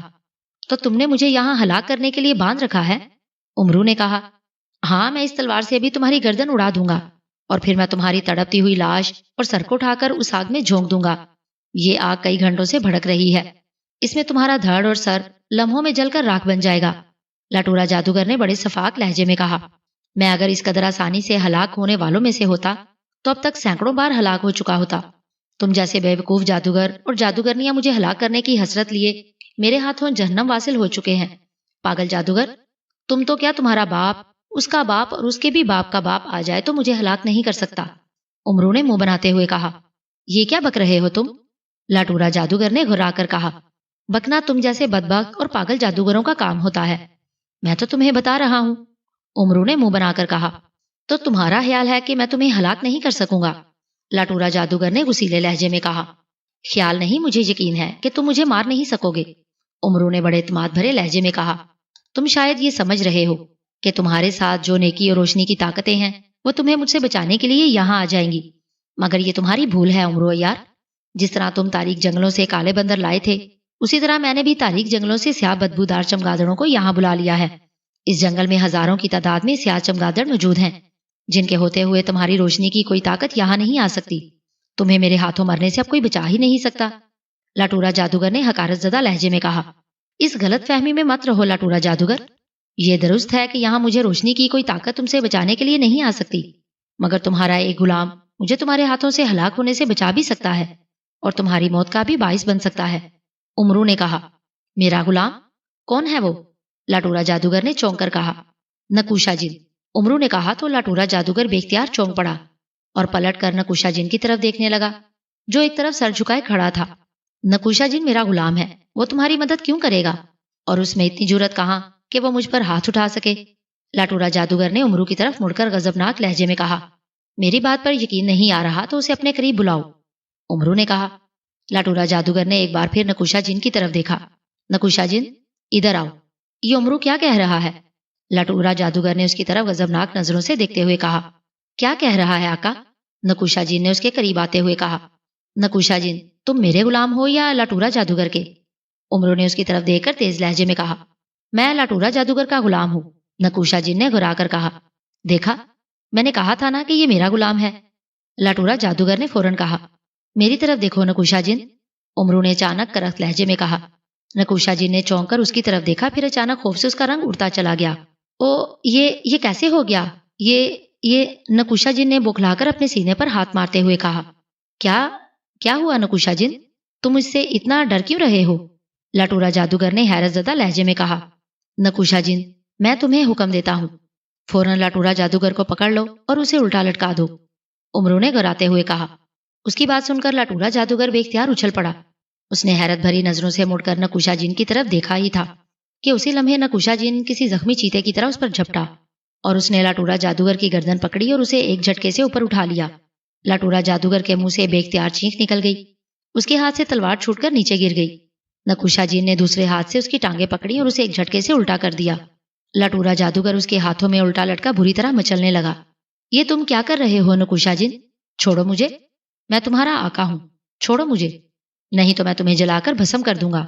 لٹورا جادوگر نے بری طرح سے چینکتے ہوئے کہا، اب تم کچھ نہیں کر سکتے، تم نکوشا جن کے ہاتھوں میں الٹا لٹک چکے ہو، اب تم مکمل طور پر بے بس ہو، تمہارا کوئی جادو نہیں چل سکتا۔ عمرو نے ہنستے ہوئے کہا، نہیں، یہ نہیں ہو سکتا، یہ جھوٹ ہے۔ نکوشا جن، لٹورا جادوگر نے غصے سے چیختے ہوئے کہا، اس کی بات مت سنو نکوشا جن، تم میرے غلام ہو، اب تم نے میری بات سننی ہے اور میرا ہی حکم ماننا ہے۔ عمرو نے کہا، ہاں عمرو یار آقا، میں آپ کا غلام ہوں اور آپ کا ہی حکم مانوں گا۔ نکوشا جن نے کہا، اور اس کی بات سن کر لٹورا جادوگر ساکت رہ گیا۔ اب مجھے جادوئی رسیوں سے آزاد کرو۔ عمرو نے کرخت لہجے میں کہا، جو حکم عمرو یار آقا۔ نکوشا جن نے موتبانہ لہجے میں کہا۔ اس نے ایک ہاتھ سے لٹورا جادوگر کو الٹا لٹکا رکھا تھا، اس نے دوسرا ہاتھ عمرو کی طرف کر کے جھٹکا تو عمرو کو اپنی کمر کے نیچے دونوں ہاتھوں کی رسیاں کھلتی ہوئی محسوس ہوئی۔ رسیاں کھلتے ہی عمرو بڑے اطمینان بھرے انداز میں مسکراتا ہوا اٹھ کر کھڑا ہو گیا۔ یہ سب کیا ہو رہا ہے؟ نکوشا جن تمہارا حکم کیسے مان سکتا ہے؟ لٹورا جادوگر نے حیرت زدہ لہجے میں کہا۔ اس کے لہجے میں حیرت کے ساتھ خوف بھی تھا۔ یہ دیکھو یہ کیا ہے؟ عمرو نے لٹورا جادوگر کی طرف بایاں ہاتھ کرتے ہوئے کہا اور مٹھی کھول دی۔ دوسرے لمحے اس کے ہاتھ میں سیاہ دھاگے میں پروئی ہوئی ایک چھوٹی سی انسانی کھوپڑی جھولنے لگی۔ امرو کے ہاتھ میں کھوپڑی دیکھ کر لٹورا جادوگر کا رنگ اڑ گیا۔ یہ کھوپڑی تمہارے پاس کیسے آ گئی؟ اس کھوپڑی میں تو نکوشا جن کی جان ہے، لٹورا جادوگر نے لرزتے ہوئے کہا۔ پاگل جادوگر، تمہاری طرح تمہارا یہ جن بھی پاگل ہے۔ اس نے مجھ پر عقب سے حملہ کر کے مجھے بے ہوش کرنے کی کوشش کی تھی۔ یہ میرا ایک ہاتھ پکڑ کر باندھ رہا تھا تو میں نے دوسرا ہاتھ اس کی گردن کی طرف بڑھا دیا تھا۔ یہ سب میں نے غیر ارادی طور پر کیا تھا، مگر میری غیر ارادی میرے کام آ گئی اور اس کے گلے میں موجود کھوپڑی دھاگے سمیت میرے ہاتھ آ گئی، جس کا نکوشا جن کو بھی علم نہیں ہوا تھا۔ میں نے کھوپڑی کو بدستور اپنے ہاتھ میں لیے رکھا۔ نکوشا جن مجھے تمہارے پاس لے آیا۔ مجھے معلوم تھا کہ جو کھوپڑی میرے ہاتھ میں ہے اس میں نکوشا جن کی جان ہے۔ اس کھوپڑی کے ٹوٹنے سے نکوشا جن ہلاک ہو سکتا ہے، اور اگر اس کھوپڑے کی دائیں آنکھ میں انگلی ماری جائے تو نکوشا جن کو کوئی بھی اپنا غلام بنا سکتا ہے۔ میں نے تم سے باتیں کرتے ہوئے اس کی کھوپڑی کی دائیں آنکھ میں انگلی ڈال دی، جس سے اسے فوراً پتا چل گیا کہ اس کی طلسماتی کھوپڑی میرے قبضے میں ہے، چنانچہ یہ میرا غلام بن گیا۔ امرو نے اسے تفصیل بتاتے ہوئے کہا۔ یہ سب کچھ اسے جاتے جاتے محافظ بونے نے بتایا تھا۔ امرو کو محافظ بونے نے یہی کھوپڑی حاصل کرنے کے لیے کہا تھا، جس سے امرو پریشان ہو گیا تھا کہ وہ نکوشا جن کے گلے میں موجود طلسماتی کھوپڑی کیسے حاصل کر سکتا ہے۔ مگر پھر واقعی قدرت نے خود ہی اس کا ساتھ دے دیا، اور اپنی جان بچانے کی کوشش کرتے ہوئے وہ کھوپڑی بغیر کوئی تگدو کیے امرو کے ہاتھ میں آ گئی تھی۔ لٹورا جادوگر اب نکوشا جن کے ہاتھوں میں الٹا لٹکا تڑپ رہا تھا۔ اب وہ نہ امرو پر جادو کر سکتا تھا اور نہ ہی نکوشا جن پر۔ وہ امرو کی منت سماجت کرنے لگا، امرو کو لالچ دینے لگا، اور امرو بھلا اس موقع کو کیسے گنوا سکتا تھا۔ لٹورا جادوگر نے امرو کو بتایا کہ اس کی جھونپڑی کے نیچے ایک بہت بڑا خزانہ ہے، ابو فرقان کے ہیرے بھی اسی خزانے کے ساتھ ہیں۔ خزانے اور ہیروں کا پتہ چلتے ہی امرو نے نکوشا جن کو حکم دیا کہ وہ لٹورا جادوگر کی گردن توڑ کر اسے آگ میں پھینک دے۔ نکوشا جن نے اپنے طاقتور بازوں سے لٹورا جادوگر کی گردن توڑ دی اور اسے بھڑکتی ہوئی آگ میں پھینک دیا، اور لٹورا جادوگر کی لاش اس آگ میں جلنے لگی۔ امرو نے نکوشا جن کی کھوپڑی توڑ کر اسے بھی ہلاک کر دیا۔ ان دونوں کے ہلاک ہوتے ہی جنگل میں بت بنے شہزادی شمع اور بادشاہ سلامت اصلی حالت میں آ گئے۔ امرو نے لٹورا جادوگر کی جھونپڑی میں جا کر زمین کھود کر خزانہ اور ابو فرقان کے ہیرے نکالے، اور پھر وہ ملک شام کے بادشاہ اور شہزادی شمع کے پاس آ گیا، جو حیران و پریشان خود کو اپنے محل کی بجائے جنگل میں دیکھ رہے تھے۔ امرو نے انہیں ساری حقیقت بتائی تو وہ اس کی باتیں سن کر حیران بھی ہوئے اور خوش بھی۔ پھر امرو نے انہیں سرخ نگینے والی انگوٹھی کی مدد سے واپس ملک شام ان کے محل میں پہنچا دیا۔ محل میں آ کر بادشاہ سلامت نے امرو کو ڈھیروں خزانے انعام میں دے دیے، جنہیں پا کر امرو خوشی سے نہال ہو گیا۔ وہ کئی روز ان کا مہمان رہا اور پھر سردار امیر حمزہ سے 1,00,000 سرخ مہروں والی اشرفیاں لینے کے لیے لشکر کی طرف روانہ ہو گیا۔ وہ خوش تھا، بے حد خوش۔